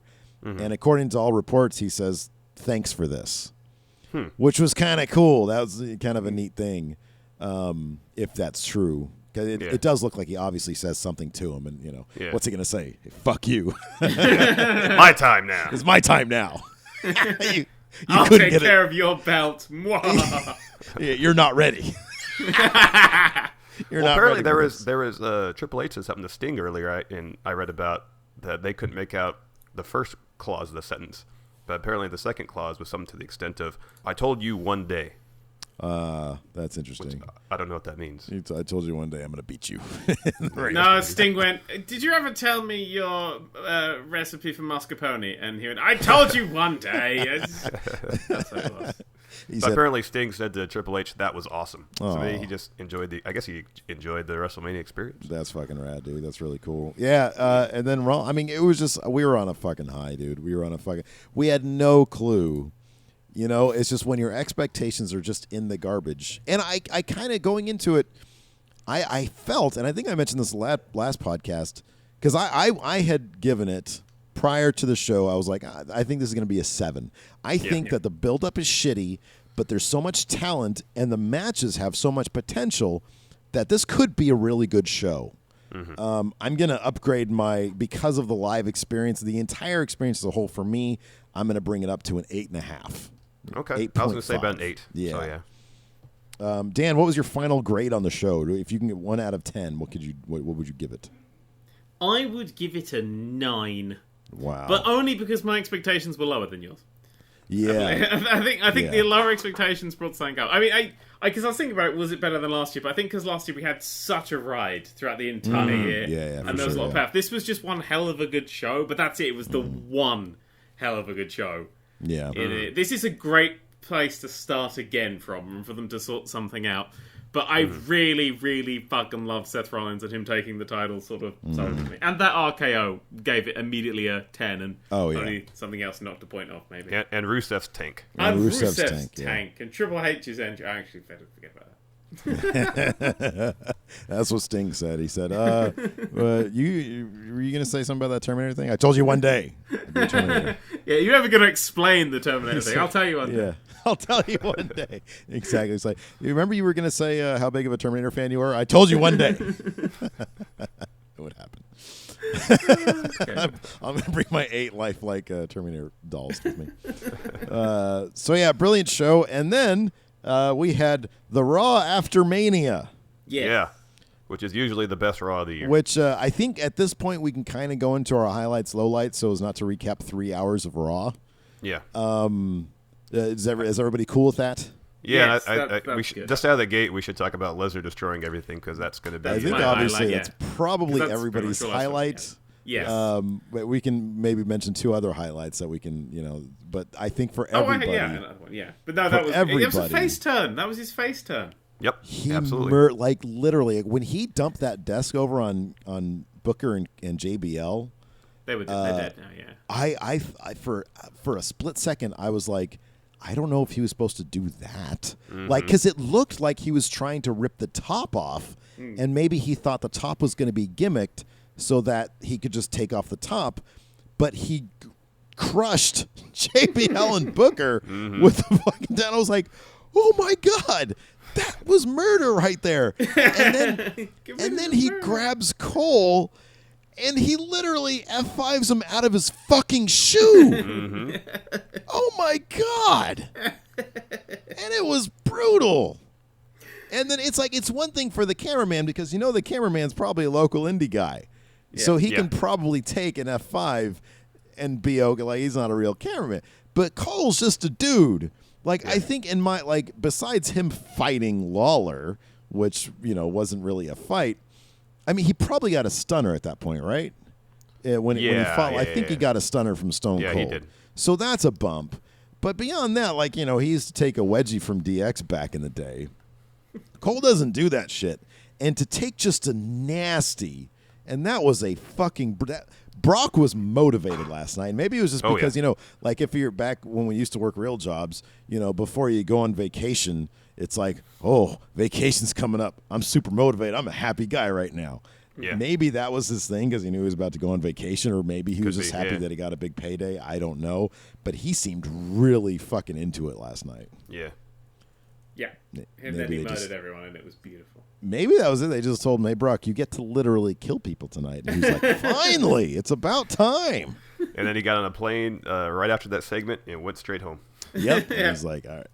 Put his feet up. The table collapsed around his feet, and he's like, Exactly, yeah. Just punch the floor, and it just makes a hole, and he lives in there for a few months. A giant sinkhole. Yeah, it was a beautiful set of things. I mean, because I thought, well, how do you can't make Brock Lesnar any better than when he's the champion, but if he's pissed off at a champion, and he wants to physically eat the champion, that's going to be fun. Seth playing the absolute heel bastard and not doing the match was even better. And I love Seth's I'm a fighting champion, I'm a fair champion. And he's just that's the great thing is that he comes down to the ring with piss and vinegar, ready to throw, And then, of course, he gets just to the tip, just to the point, and then he gets out of the ring. My foot's not feeling great right now. I'm a little jet lagged. Oh, I love Seth Rollins so fucking much. He's great. And he's our champion now. And he is our everything. It's like when Obama won. Like everything felt right with the world, even though things are still shit. Everything felt right. Yeah. Because I'm a dirty liberal. Everything felt great. And when Seth Rollins, it's like, you know what? Everything's okay right now because he's the champion. Yeah. So anyways. So yeah.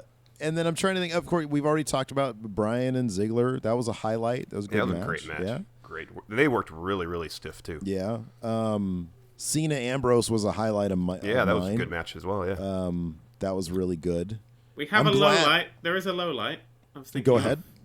And that was the commentary on Adrian Neville, or Neville as he's called now's match. Yeah. It was the most bored human being. Oh! Byron Saxton. Yeah. Because, dude, you're what? really it's gonna like this. That's the Red Arrow. Okay, so this is sort of terrible to bring up, but the commentary after Owen Hart literally died was more into the show than when these people fake died. That, I'm sorry, but they got carted to the hospital. Byron Saxton then NyQuil'd his way through the rest of the show until Lawler shows up, and then they start to show some signs of life. Yeah. That to me, I understand selling it, but that was a bit too much, especially, Neville, I was nutting over the fact that because I haven't seen a lot of his matches. I know he can fly and shit, but some of the shit he was doing, I was like, they're letting them do moves. Mm-hmm. That's always been the knock, is that when you go from the indies to the main roster, or from NXT to the main roster, they're not going to let you do your shit. Well, the same thing with the Lucha Dragons. The Lucha Dragons. Callisto do all sorts of awesome stuff. My God, that was fantastic. Mm-hmm. Yeah, it was pretty huge. Neville's shit where he does the what are those called when he goes backflips? Oh, the backflips. The backflip thing to the turnbuckle. To the turnbuckle. Yeah. I was like, this is a video game. This dude is I suddenly get Neville now. I'm like, okay. He's RVD wasn't a big talker. He could talk, and he was like a normal guy, which kind of added to his thing. Yeah. But Neville doesn't have to talk for this to work, because he just has to fly. His shit is fucking on point. Man, that dude can fly. He can do all sorts of crazy. Just keep on letting him speed his way around the ring, and hopefully he takes an early retirement, because that plays havoc on your body. Yep. But Neville was good. I didn't like his new name though, Neville from Adrian Neville. Because whenever people say Neville, I just think of Longbottom from Harry Potter. So anytime it's Neville, my brain goes Longbottom. I mean, yes, he was the hero, but it took 7 years. It's just an odd thing. It's like Adrian would have been a better name. Just come with a better name, Cape Man. Da-da-da. Confession time: I have not seen any of the Harry Potter movies. Neither. Well, I've seen some. Well, they're all shit, so you've missed nothing. But read the books; they're great. Literally, yeah. I watched. It was the first part, because there's 7 books, and the last book became 2 movies. Yeah. My first thought after finishing the 7th movie, part 1, because it was split into 2 movies. Yeah, was I now understand depression. Because that is the worst film I've ever sat through. It's just the darkest, awfulest, boringest. Horrific. They're really the films. The books are great, but the films are arse.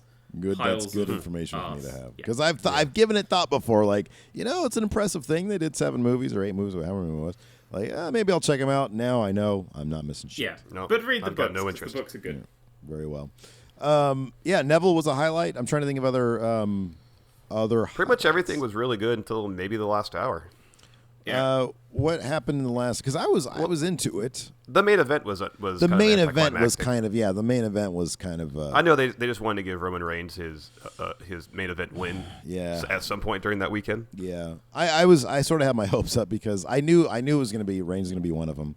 Mm-hmm. Somebody on Twitter had said, "Hey, wouldn't it be cool if the other guy was like Finn Balor or somebody, Sami Zayn or Kevin Blowens." And then it ended up being when Ryback shows up as the first mystery partner. I was like, oh, yeah, that's right. I got to do something with Ryback. What a bummer. Yeah. Then we're now eased into the crapulence of Raw. It's done. Yeah. Yes, exactly. We're back in. The high is gone. Back to school. And I was disappointed that Neville beat Extreme Rules. WrestleMania. I want him to go on a win streak. Sandow winning, like I mentioned earlier, that was a highlight for me. Yeah, because that was a clean victory. I thought that was cool. Yeah, it was a good show. Yeah, it was a good show.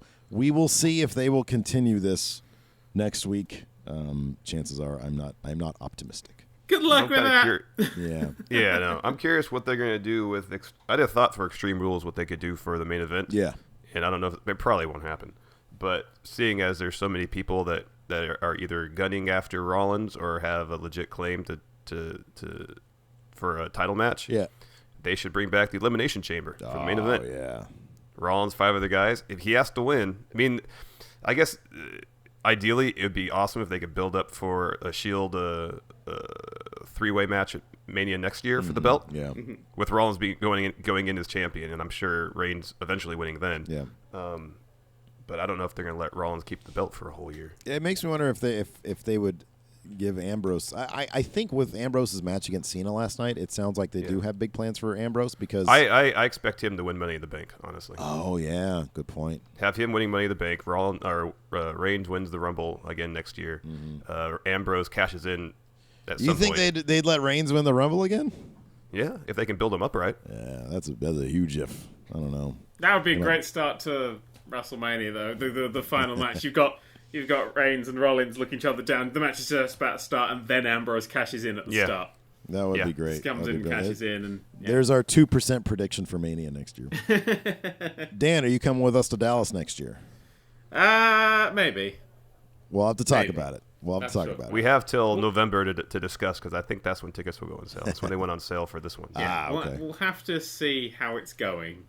Because if it's going well, then it's probably going to be an awful show. But if it's going badly, then that means it'll be a good show. It'd be a great show, yeah. It'd be 10 out of 10. That'd be a lot of fun, though. All right, so I guess it's time for our Book of the Match. Or do you want to do the Kevin Owens angle first, or do you want to do Book of the Match? Let's do... All right, Dan, let's do ECW. I'm chanting ECW. If they don't chant ECW, they chant EC-dub. Why? Yes, that's correct. Yeah. EC-dub. Because be efficient. They're all reading the subtitles. Is that what's happening? EC-dub. EC-dub. EC-dubbed. EC-dubbed. We don't need to waste time with the U. All you. The U, yeah. All you. The all you, yeah. Don't need to waste time with that. EC-dub. So Dan, this is your first exposure to ECW. This is sort of an interesting time for ECW because it was the last great ECW thing.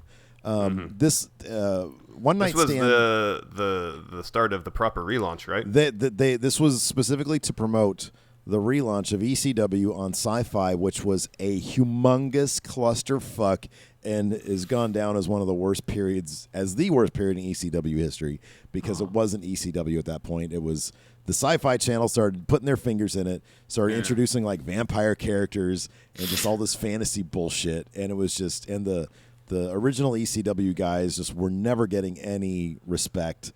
It was terrible. But One Night Stand was a perfect finish to the ECW legacy. As long as you ignore what happened after it, Exactly, exactly. Dan, what do you got in your notes? What are your highlights? Many things. First is that Heyman is fantastic still. Yeah, absolutely. He has the gift of the gab. He could sell salt to a slug. He is the greatest talker we've ever had.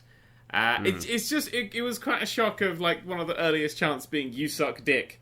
That's me going, oh, okay, well, that's what we're in for today. Yeah, it's because it's such a small arena, but it's so built up high. It feels like because like in cage matches they can be quite claustrophobic. It's like the audience is the cage. It's like they're everywhere. Yeah, you're absolutely right. Yeah. Real claustrophobia of it, and it feels really like intimate and intense. Yeah, that really helped. I really like the sort of how high it is because it's like those big walls that they're on.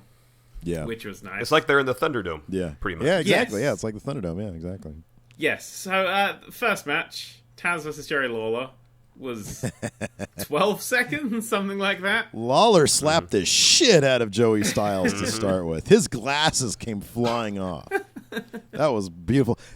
In case you don't know, like Lawler had a history with ECW when ECW did their first invasion of WWE back in 96? 96, 97. Oh, something like that. Yeah. Lawler was sort of, he played the heel to the ECW crowd because he represented the establishment of the WWF. And he would be like, these guys are all tiny. They all look like normal people. They're not big guys. This is he would call them extremely crappy wrestling, which admittedly is not original. And so he and then when he came in to ECW back in 97, just for like one time, like they almost rioted. Like he was just antagonizing. It was like Lawler of old. Like he was just, man, they hated him. And so him coming in to sort of kick off the show, a little bit of history there, slap the shit out of Joey Styles, playing up the full heel thing. And then, of course, he does the job to Taz, who was, at that point retired, but he had enough in him to put Lawler in the Taz mission. Taz mission. Yeah. Yep. Yeah, that was fun. That was a fun kicker. Yes. But then we had the most important part of the night happen next, and that was the promo that happened after that, which has Big Show turning heel against the WWE and going over to ECW. Big Show's gimmick is he just turns on everyone. Yep. Like they should speed it up though. He should turn many times in an episode. You can imagine the skits. Yeah. You've got sort of a backstage thing, and then like you have like Daniel Bryan like, "Don't eat my sandwich, Big Show." And Big Show's like, "Okay, we're friends." And then Big Show's just standing there, and the sandwich there. He's like, "Heel turn, yum, yum, yum, face turn," and then just puts it back. I think that'd be great. Takes a bite out of it, then face turn and puts it back. Yeah. Then cries. Yeah, then cries. One of the problems, I mean, it was sort of seeping into the show because of where they were going with it. At this point, the WWF or WWE or whatever, they had to build up some credibility that the ECW guys can compete with the WWE. Now, instead of just using the ECW guys, they did shit like that. Like, they made Kurt Angle an ECW which makes absolutely guy. No sense. Which made no sense because Kurt Angle was hugely anti-ECW. When he first started trying to get into pro wrestling, he went to an ECW show, and they crucified Raven. And Kurt Angle's like a big-time religious guy and was like, fuck this, I'm out of here. I'm not down with this. Yep. So that didn't make sense. Big Show, of course, didn't make a fucking lick of sense. Like, he has no ties to ECW. Yeah. It didn't make any fucking sense. So that was one of those things where I was disappointed. I remember seeing that promo yesterday. I was like, oh, yeah, I remember this kind of shit. And then SmackDown and Raw were still divided. It was just a really goofy time. But, so, yeah, I don't know. You can't do much about it. We had the second match after that, which was a 12-year-old Randy Orton versus Kurt Angle. I wanted to know. Young. I was like, when I saw Randy Orton come out, I'm like, oh, Dan's going to be flipping his shit because Randy Orton looks so fucking young right here. Like, I remember him, but like, to see him literally look that young, it's hilarious. Yep. It was strange, very strange. He looks like it's part of like his hair makes because it's like longer. It kind of looks a bit older in his hair, but the rest of him looks really young. Literally, it kind of looks like face, it's like wearing his dad's shoes sort of look. Yeah, It's exactly. got that sort of that overall thing to it. Yeah, but Yeah, that was a baby. great match. I really enjoyed that match. Yeah. I mean, Kurt Angle's great. I mean, Kurt Angle, he's one of the greats of all times. Like, that's like the first match of his I've seen, I think. Oh, he's fantastic. Like, you should watch his run when he first comes into WWE. Was it 98? Yeah, I think 98, so, 99, something like that? Yeah. He is outstanding. I have a question about him. He always says that he has an Olympic gold medal. Does he genuinely have that, or is that gimmick? Yeah. Oh, no, sweet. he won the wrestling gold in the 96 with Olympics, a broken neck. Yeah, he broke his neck. Now, the medal that he before the comes out Olympics. with isn't the actual gold medal, but he did actually win it. Yeah, it's pretty crazy. Yeah, lovely. And Brock Lesnar was NCAA wrestling champion as well. And before he got to there was WWE. a That's story. legit. There was an urban legend, and a lot of people think it's true. I think it probably was true that Kurt Angle and Brock Lesnar while they were together in the WWE, or while they were both in the WWE in the mid-aughts, they got together and had a an actual wrestling match for the boys to watch. And Dan, guess who came out on top in a wrestling match between Kurt Angle, Olympic gold medalist, and Brock Lesnar? Brock Lesnar, monster. Nope. Kurt Really? Angle Nope. Kurt Angle actually won a real wrestling match against Brock Lesnar. That's nuts. Fucking crazy. That's and Kurt then Angle. Brock just killed him afterwards. He ate him. Yeah, now exactly. just street fight. 2 wins that one. That's why we haven't seen Kurt Angle since, because ate him. So yeah, Kurt Angle. I love when Kurt Angle was like just leaning over, telling Orton to grab his neck. Put me in a hold and see if you can get out of it. And you just school him left and right. Yeah, it was fun. And Orton played a great heel. With the fireworks especially. The commentary was really pissed off. Like, fireworks in ECW? Mm-hmm. The commentary was great. I fucking love Taz on commentary. Oh, he's great. He's always been great. Yeah, Taz is so really high energy, and he's just so like he doesn't feel like that forced jokey like someone like JBL has. Yeah, he's a funny dude. Yeah, there was like the chant of "You got bitch slapped" was being chanted, and Taz you just hear him go, "I miss this." And he genuinely has that sort of that kind of wistful longing to return to his ECW days. Yeah, which was great. There were some great chants as well. I particularly liked "fuck 'em up" Angle, "fuck 'em up." I want that one back. Because you can put anybody's name in there, and I want that back. Yeah, it's a great chant. That's good. That was a good thing. Yeah, good match. I love the crowd. The crowd were nuts. The crowd made this really exciting because the crowd were just absolutely nuts. Yeah. You don't get them like that anymore. What was the next match? We had the FBI versus Super Crazy and Tajiri. I recognize Tajiri because I think he was in one of the games that I had, but that was it. Sort of. Yeah, he was in WWE. Both of them were in WWE for a little stretch. Yeah. And that was the crowd went kind of quiet for that match. Well, as quiet as a crowd can be in ECW. That was thing. I mean, the problem with that was that there was no real heel. Like when you have 2 ECW guys or 2 ECW tag teams, whatever you want to call it, like unless the crowd thrives on hating people. Yeah. And if you have 2 factions or 2 people that they can't hate, there's just going to be kind of an appreciation there, And they're waiting for the spots to happen. And they're waiting, and they know there's going to be big spots happening. Yeah. Yeah. I was sort of fluttering in and out of this match, so I don't remember dick about it.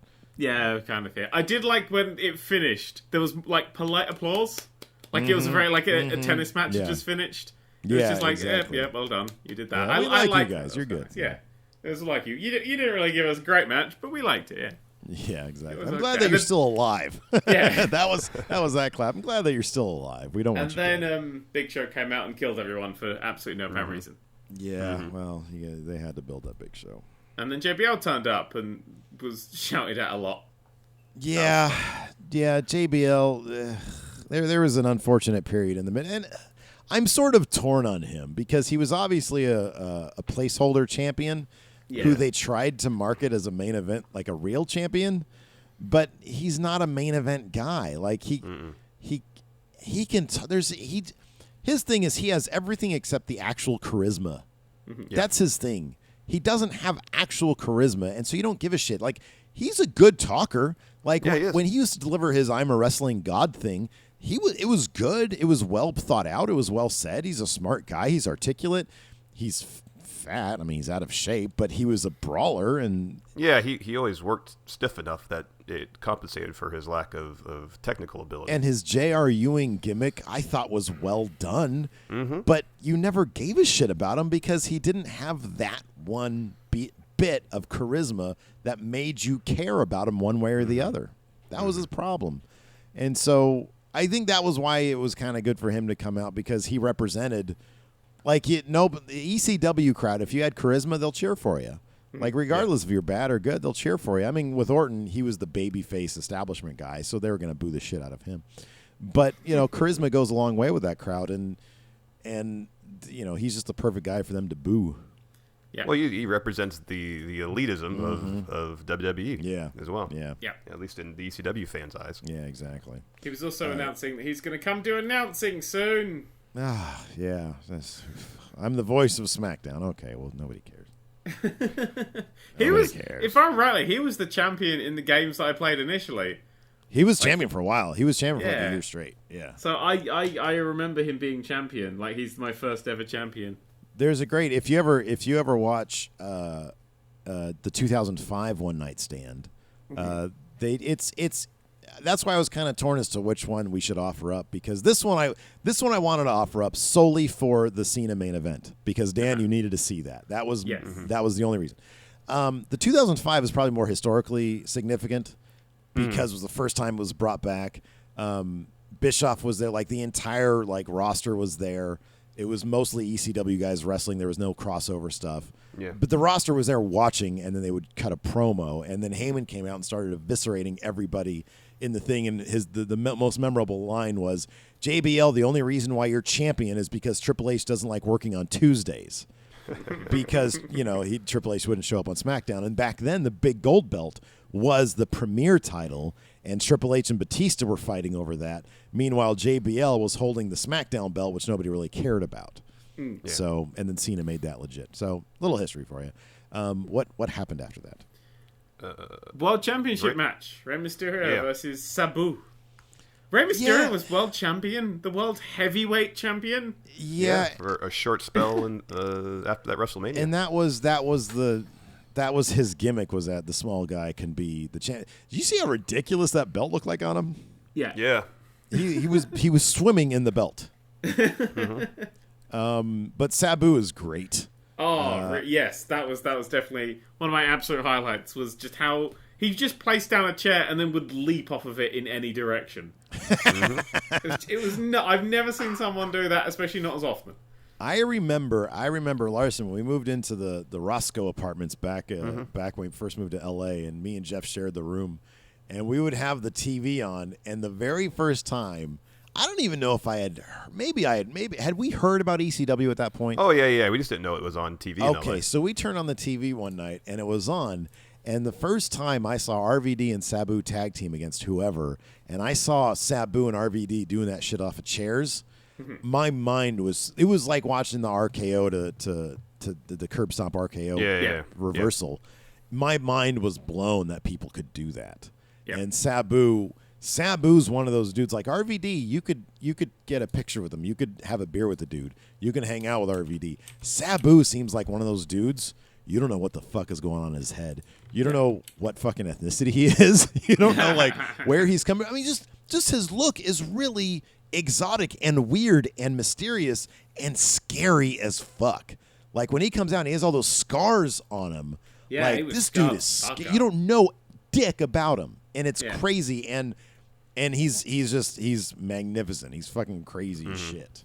Yeah, there was an interesting because I googled him afterwards, and his actual name is Terry Brunk. And the next match features a Terry Funk. I was like, why didn't they ever tag together? Why didn't they ever tag together as the Brunk and Funk connection? Brunk and Funk. Yeah. Oh god. I love Sabu though. But that's the thing about Sabu though, is that he's so unpredictable. I think legitimately that's why he can never have a real run in the WWF. Because he was, and I don't know if that is his story or not, or I don't know. Well, he was in the car with RVD when they got stopped for weed and stuff. That's right. Yeah. I think he got fired then. Yeah. But and then that match ended. If I'm not mistaken, I was fluttering in and out there too. Everybody died. The big spots. Everybody died. Everybody just died, and that's how the match ended, right? Yeah, they were thrown through 87 tables. Yeah, and then they exploded, and then they died. Yeah, and then it just ended. Ray taking that, I think it was like a DDT off the through the table. Through the table was fucking insane. Yeah. Yeah, that was bad. Well, when Ray did the senton bomb on Sabu through the table, earlier in the match, Sabu looked legit hurt. Yeah, because it slipped. The table slipped out. Yeah, Patrick put up the X sign. The ref did. Oh man, and I loved. I think it was during the Cena match when Cena knocked out. We'll get to that in a second. But the crowd's yelling "fuck Nick Patrick." Yeah, they knew. Everybody who was a mark back then knew who Nick Patrick was. And he comes out in his SmackDown blue outfit, and the crowd's "fuck Nick Patrick." Yeah, I love that. Anyways, and then there was a thing that I had to say because I've written it down here is that every time they went to replay, it does the exact same noise from the start of Punk's entrance theme, and every time my heart fluttered gently. Every time. That's right. The TV static sound. The static sound. Yeah, that's hilarious. Damn it! Every time, every single time. It would have been weak 2006 Punk with his long hair and no beard. That always bugged me. Yeah. Like he always looked so much cooler with a shaved head and beard than he did like back then when he was just doing a straight edge thing and he had like long hair and no beard. I was like, I don't really care about that Punk. Yeah. Hair makes the difference to me. So then what happened after that? What was after that? Edge versus Mick Foley with Tommy Dreamer and Terry Brunk. I would say this is like the match of the year probably. because I would say that there were bits of that match I physically couldn't watch. It was fucking mental, and those bits were Terry Funk. Yeah. Yes. Oh, but that's nothing compared to what him and Foley used to do in Japan. Absolutely nothing. Yeah. It's like one of those things of seeing someone going the barbed wire. It's one of those things. It's just like it's like watching someone get an injection on TV. I can't do it. Yeah. It's like I'm gonna look away now and hum gently to myself. And when you see the barbed wire, especially the first time Foley got into the barbed wire, and you see like when Dreamer pulls the table away, and that shard of Foley's shirt goes with it. Yeah, it's like, oh god, like that could be skin right there. Like this is just so prickly and awkward to think about how it feels. It's nasty. Yep. Yeah. I love that Edge won over the crowd though. Like, Edge comes in. I forgot what a good scumbag Edge was. Edge was a great scumbag. And it's easy to forget that because of the era he was champion in. Because he was one of those champions who it just felt like he was champion because there was nobody better as opposed to him being transcendent. Yeah. But he did his work. Like, he paid his dues. Oh, yeah. He cut a good promo. Yeah. It's just, it was Edge. Like, because by virtue of the fact that his theme song sounded like Nickelback, you just didn't want to be into. Nobody wants to be an Edge fan, you know. But him and Lita, they were a really good ECW type couple for this show, especially. Especially the pin on Beulah at the end. I mean, we could sort of go all over the place. I love that, especially because of the ref. When he finished pinning, the ref just shouts, "What the hell is wrong with you?" Just great. I was like, oh, that's fantastic. He starts humping Beulah for the 3 count. Was fucking brilliant. How is Mick Foley still alive was the thing I repeated over and over again when I was writing this down. Yeah. Because he was set on fire and then thrown into barbed wire. Yeah. Before being extinguished. He was on fire and in barbed wire. If that happens to you at any other point apart from professional wrestling, you've obviously cocked up in a war somewhere. You definitely, exactly, like World War I. It's just like one of the bad wars, Not one of the fun wars like Vietnam. Not one of these new modern wars where you do it from home. Yeah, exactly. For me, like the worst part for me was Terry Funk screaming, "My eye! Yeah. My eye!" Oh, my God. Like, talk about I can tell you exactly it. what was on the Reddit front page when that was happening. Yeah. I was like, I don't need to see this. This is... Yeah. Oh, that was rough. And he was so bloody. And he just kept screaming, "Mick!" No, he's screaming, "Tommy! Tommy! Tommy!" Yeah. No, he was screaming, "Mick, why'd you do this? My eye!" It's blood pouring. It's like a shit camp ghost story, doesn't it? Oh, knowing, like, having seen I think it was the Beyond the Mat documentary, and knowing that back in, like, 96, the doctors had basically told Terry Funk, you can't wrestle. No more wrestling. This is bad. This is awful for you. You're already fucked up beyond belief. Don't wrestle anymore. And he is still wrestling today. Yeah. Doing that crazy shit is just either a miracle or just a beyond tragedy. I don't know which one it is. He's 912. It might be a little bit of both. A little bit of both, yeah, exactly. 912 years old as well, yeah, exactly, yeah. Because he's 70. I know Dreamer said on the Stone Cold podcast how old Funk was. He's in the 70s. 70 million, yeah, exactly. Yeah, he said he was 61. The commentary during this match. Oh, okay, so he's in his early 70s then. Yeah. Man. Yeah. So this is just a very ECW match. Like, I thought this was phenomenal. I was sitting there watching. It was just, and knowing, it's funny because I read your tweet, Dan, when you said Mick Foley just got set on a table and put through a barbed wire, got set on fire and put through a barbed wire table. I was sitting there kind of waiting for that, thinking they're doing a lot of shit, and they haven't even gotten to the part where somebody gets set on fire and put through a table. They did so much in that match, and the story was beautifully told. Dreamer is great, and Dreamer is one of those guys. If you ever get a chance to listen to the Stone Cold podcast with Tommy Dreamer, I think it's a 2-parter. It is fantastic. Like, this guy is just chock full of anecdotes, and great stories, and just a wealth of wrestling knowledge. Like, he's just a big wrestling nerd. It's fucking great to listen to him. But yeah, this is a brilliant fucking match. My eye. I'm refreshing My eye, it. Mick. Tommy. I don't want to think about it. There was a nice palate cleanser match afterwards with the crowd chanting "Balls" at a guy who's Balls Mahoney versus Tanaka. Tanaka was a crazy bet. One of the reasons why I kind of was starting to lean towards the 2005 One Night Stand is Tanaka versus Mike Awesome. And this is one those of those guys always work so stupid. This is one of those matches where it was plainly obvious that concussions, like long-term brain damage, wasn't even considered back then because the number of chair shots between those two guys. And then in this one, too, it was just like, why? Why are you doing that to your heads? Mm-hmm. Yeah. It sounds like we're discussing like a terrorist attack right now. That's what ECW was. That's what ECW was. It was just a terrorist attack. None of these people can get on aircraft now. That's the thing. But it was. I see that the Bulls Mahoney chant, the Bulls Mahoney match was. There's a wonderful moment where they're hitting each other with beer. They're just sitting hitting each other with it. But both of the guys have these huge smiles on their faces. Like this is they are in fucking heaven with a huge crowd of people going "Hey!" while they're hitting each other with beer. And that was, you know, it's not something I'll ever understand, but it's something I absolutely appreciate. That those guys in ECW loved doing it. Like they loved being there, and that crowd, and they got such a thrill off it. They were willing to take bounce check after bounce check from Paul Heyman because there was something about that they just believed in and felt perfectly at home in and loved and reveled in. And you don't get that anymore. No. Don't get people hitting each other with beer. Nope, it's sad. That's what we Unless need the more beer is sponsored. Yeah. Yep. Ad spots, that's what we need. Advertising spots. Yes. Just a giant beer can just drops into the arena. What was next? Cena versus main RVD. event. No, it wasn't. You need to explain something to me. Yes. Okay? Oh, Lord. Word. Okay. The Larson, word is we Eugene. have to explain Eugene now.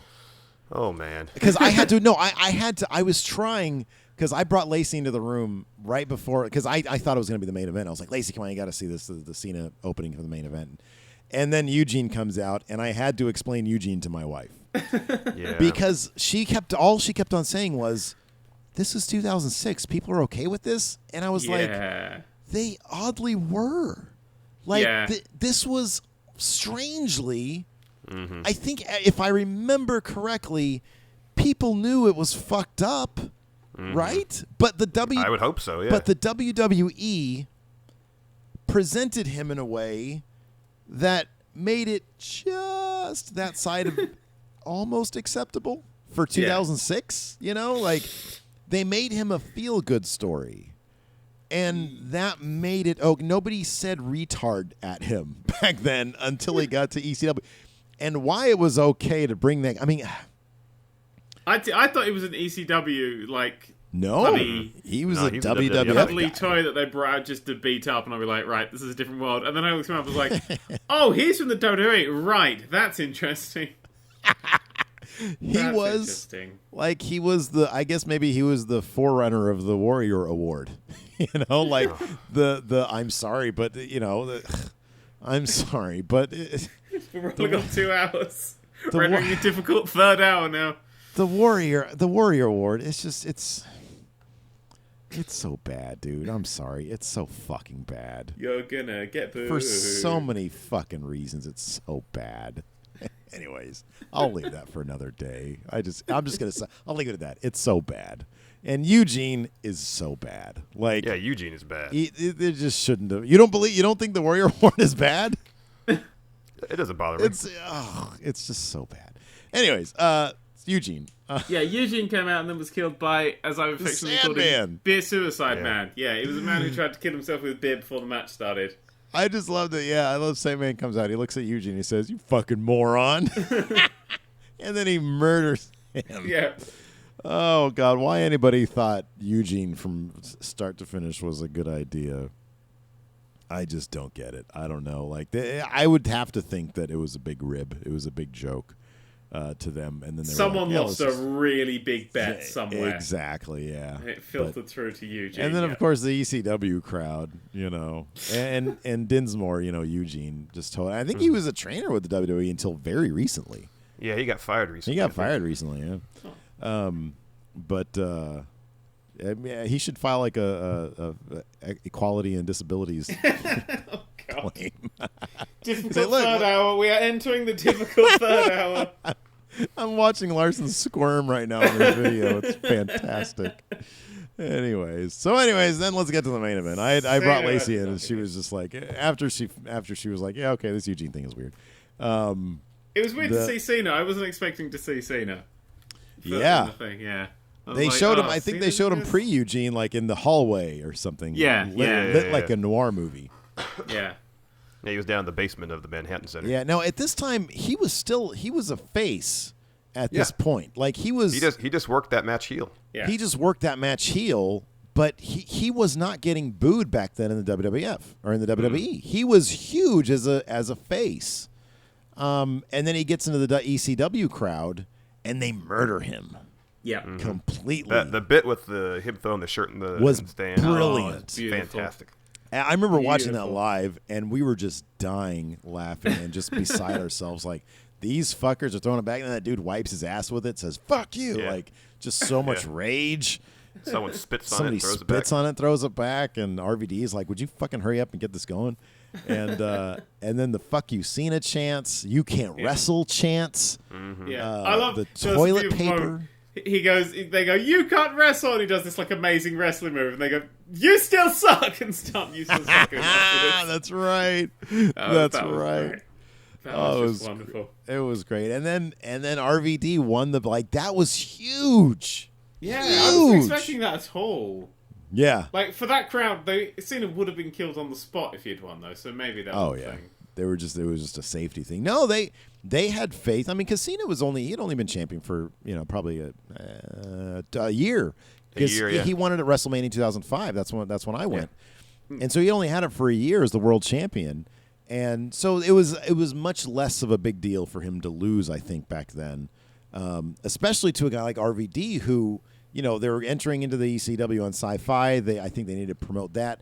RVD, they wanted to run with him as champion, but the dude got pulled over like a month later or something, maybe 2 months later, with drugs in his car, and they said, "Yeah, I'm sorry, we got to take the belt off you," and they did immediately take the belt off him. Mm-hmm. So that would have been. They gave it to Eugene. Yay! Yeah, exactly. I hate that spinning belt so much. Oh, it's funny because I was lamenting over the shitty U.S. title last night on Twitter, and then somebody sent me a picture of the original U.S. spinning title, and it's the ugliest pile of shit you'll ever see. It is so unbelievably awful. So it could have been worse, I guess, but the spinning belt. It's unlikely. Yeah. So ugly. But the Cena love was amazing. It was. Mm-hmm. That pay-per-view went incredibly quickly for 3 hours. Normally it lags at some point, but they never let up, and it was the crowd's fault. The crowd for 3 hours just never stopped. Oh yeah. They were hotter in the main event than they were at any other point. Yeah. They and then Stig came out and killed Cena. Yeah. Edge. And Heyman can be the thing. The rules sort of fell apart a little bit at the end because Heyman was the ref. Yeah, exactly. Oh, yeah, but Heyman being the ref and then Heyman being in there and that look of just look at what we've done as he hands the belt to RVD in the ring was so emotionally charged. It was God. It was just beautiful. That was the beautiful fucking moment. Like, say what you will about Paul Heyman, man. God damn it, that dude is just nothing but a big fat ball of emotion. Passion, nothing but passion with that guy. Yeah, he's raw passion. Yay! Going in raw passion. We have been talking now for an hour and 59 minutes. Yep. So, any last thoughts? We got to do our Kevin Owens angle. Let's of the do week. a lightning round Kevin Owens. Okay. I was on a round. Lightning I've been writing round. notes for this whole thing. I've come up with a great story. Oh God, I'm sorry. Fine, Dan, you go first, and then me and Larson will do lightning round. Right. Okay. So this is a little dark, but bear with me. It starts in an underground wrestling thing. Right? Okay, it has to have a start point. This takes. I'll do an abridged version. Starts in like a really underground sort of wrestling thing where. So it's like the most. It's darker than Fight Club. We're talking. Right? This is the undergroundest of the underground sort of thing. It's like super low there. It's run by some guy, but Vince jumps in there every now and then to pull people out. And so they have like their one major pay-per-view sort of, I don't know how that works, but they have this one major pay-per-view every year, and it ends in They have a barge out in the international water. Yes, that's how it works. There you go. And it ends with an 8-man death match. The person left alive is the winner. Okay? Right? And the winner gets called up to WWE. That's how it works. Okay, so that's what you're playing for. That's the thing. And then they can reflect. It's great because you get to new set characters every year. The top 8 most of them get killed off, and then one gets taken away. So in this 8-way deathmatch, you got it starts. They start off battling and stuff, and you've got what's his name? Kevin. What was his original name? What's his actual name? Kevin Steen is in there. Kevin Steen is in there, and he's doing great. And he gets down. They're battling. Arms are getting ripped off and thrown about the place. People are getting shot and stabbed and murdered. It's very like ECW. Barbed wire is in play. Why the hell not? They're all being murdered and murderized. And it comes down to the final 2, and it's Kevin Steen, and across from the ring is Seth Rollins. And Kevin Steen, being this very light, very svelte man, runs towards him, gets knocked down, and Seth Rollins, he curb stomps him onto a landmine, thus blowing his face apart and ending it. Seth goes up to WWE, and we think that would be the end of it. But the guy who runs this is pissed off with his guys constantly getting murdered, constantly getting things. So what he does is he takes the best parts of all of the dead wrestlers, and he stitches them together. He takes the arms of Crusher Gambo, and he takes the legs of Jumpy Fred, and he takes the brain of Kevin Steen, and he puts it all together, and he calls him Kevin Stein. Good night, everybody. And then see, you've got the vendetta with Seth set up, so you can immediately go for the title. And he's, explains why he looks so funny. Explains why he looks so funny. There are 8 post-it notes written around my desk. I've been scrawling that all the way through this. That is fantastic. Sorry. I love it. Larson, you're up next. Okay, I can't compete with that. Hard to beat that. Here, I'll go. I'll go next. I'll go next. I'll be the Divas match. I'll be the palate cleanser. Mine's terrible, and then you could be the main event. Mine is. I think we already had the main event. I know, right? And that was Triple H Sting right there. I was on a train. I had to go on a 3-hour train trip to get to WrestleMania, and I noticed that it probably wouldn't be difficult to evade the ticket person. Just by virtue of the way they do it. And so, because you can get in one seat, and then if you can manage to get to another seat while that person is checking somebody else's ticket, you can evade the ticket person. And I was like, I didn't have to spend $35 on this trip. I could have done it myself. Then this dude comes up on the train, and he's got a Kevin Owens shirt and the shortest little pant. He's like 6'4" maybe, and he's a fat dude. Not a fat guy, but he's a fat-ish guy. And he's got a tight Kevin Owens shirt on, which didn't look altogether not like Kevin Owens. But he has the skinniest, tightest little shorts on, which made him look so ridiculous. And I was thinking to myself, it'd be really easy to stow away on this train. And I'm thinking to myself, this guy right here could do it. He could be Kevin Stowens. Stowens, yeah. See, mine's not too far from that, actually. I was thinking back to, was it 7 years ago when the economy here in the States kind of fell apart? Okay. And, and a lot of people have managed to get back on their feet. Real estate has kind of come back. Okay. But there's still a lot of people here in America that are struggling. Yeah. They're swimming in debt. And, if they get a job, it's at, some low-paying service job like at Walmart or something. Okay. And so you have this guy Kevin, who's the opposite of Ted DiBiase. He was $1 million man, and Kevin is the minimum wage man. Okay, and he's the embodiment of the struggle of millions of Americans. Okay, swimming in debt, working a low-paying shitty job, no benefits. He's underwater on his house, and he comes out, and of course he's Kevin Owens, because he owes a lot of money. That's the most I did not see that one coming. He can feud with IRS. It'll be amazing. Yeah, exactly. Oh, great. I love that. That's fantastic. He's about to get audited by our IRS. Oh, exactly. God. Kevin Owens. That's good. Good one. All right. Good one all around. Good on everybody. That's 2 hours and 4 minutes. Shit. Lordy. Oh, man. We need to decide before we go, of course, what our next book of the match is going to be. Yes. Next pay-per-view is Extreme Rules. Extreme Rules. Oh, I thought of one, too, and I forgot. Damn. Oh, NXT is going to be monthly now. They announced, didn't they? The NXT pay-per-view is going to be monthly. Would you like to include them in this? Yeah, let's do that. That's fine. I don't know when that starts, but that's the thing that I read somewhere at some point. So they want to try and get them monthly. So yes. All right. I'm DM, absolutely. Yeah. Darn it! I thought of a good pay-per-view this morning, and now I forgot. I should have written it down. We could just tweet it out, I guess. Yeah, let me think on it, and because I know on the spot it's hard to think of.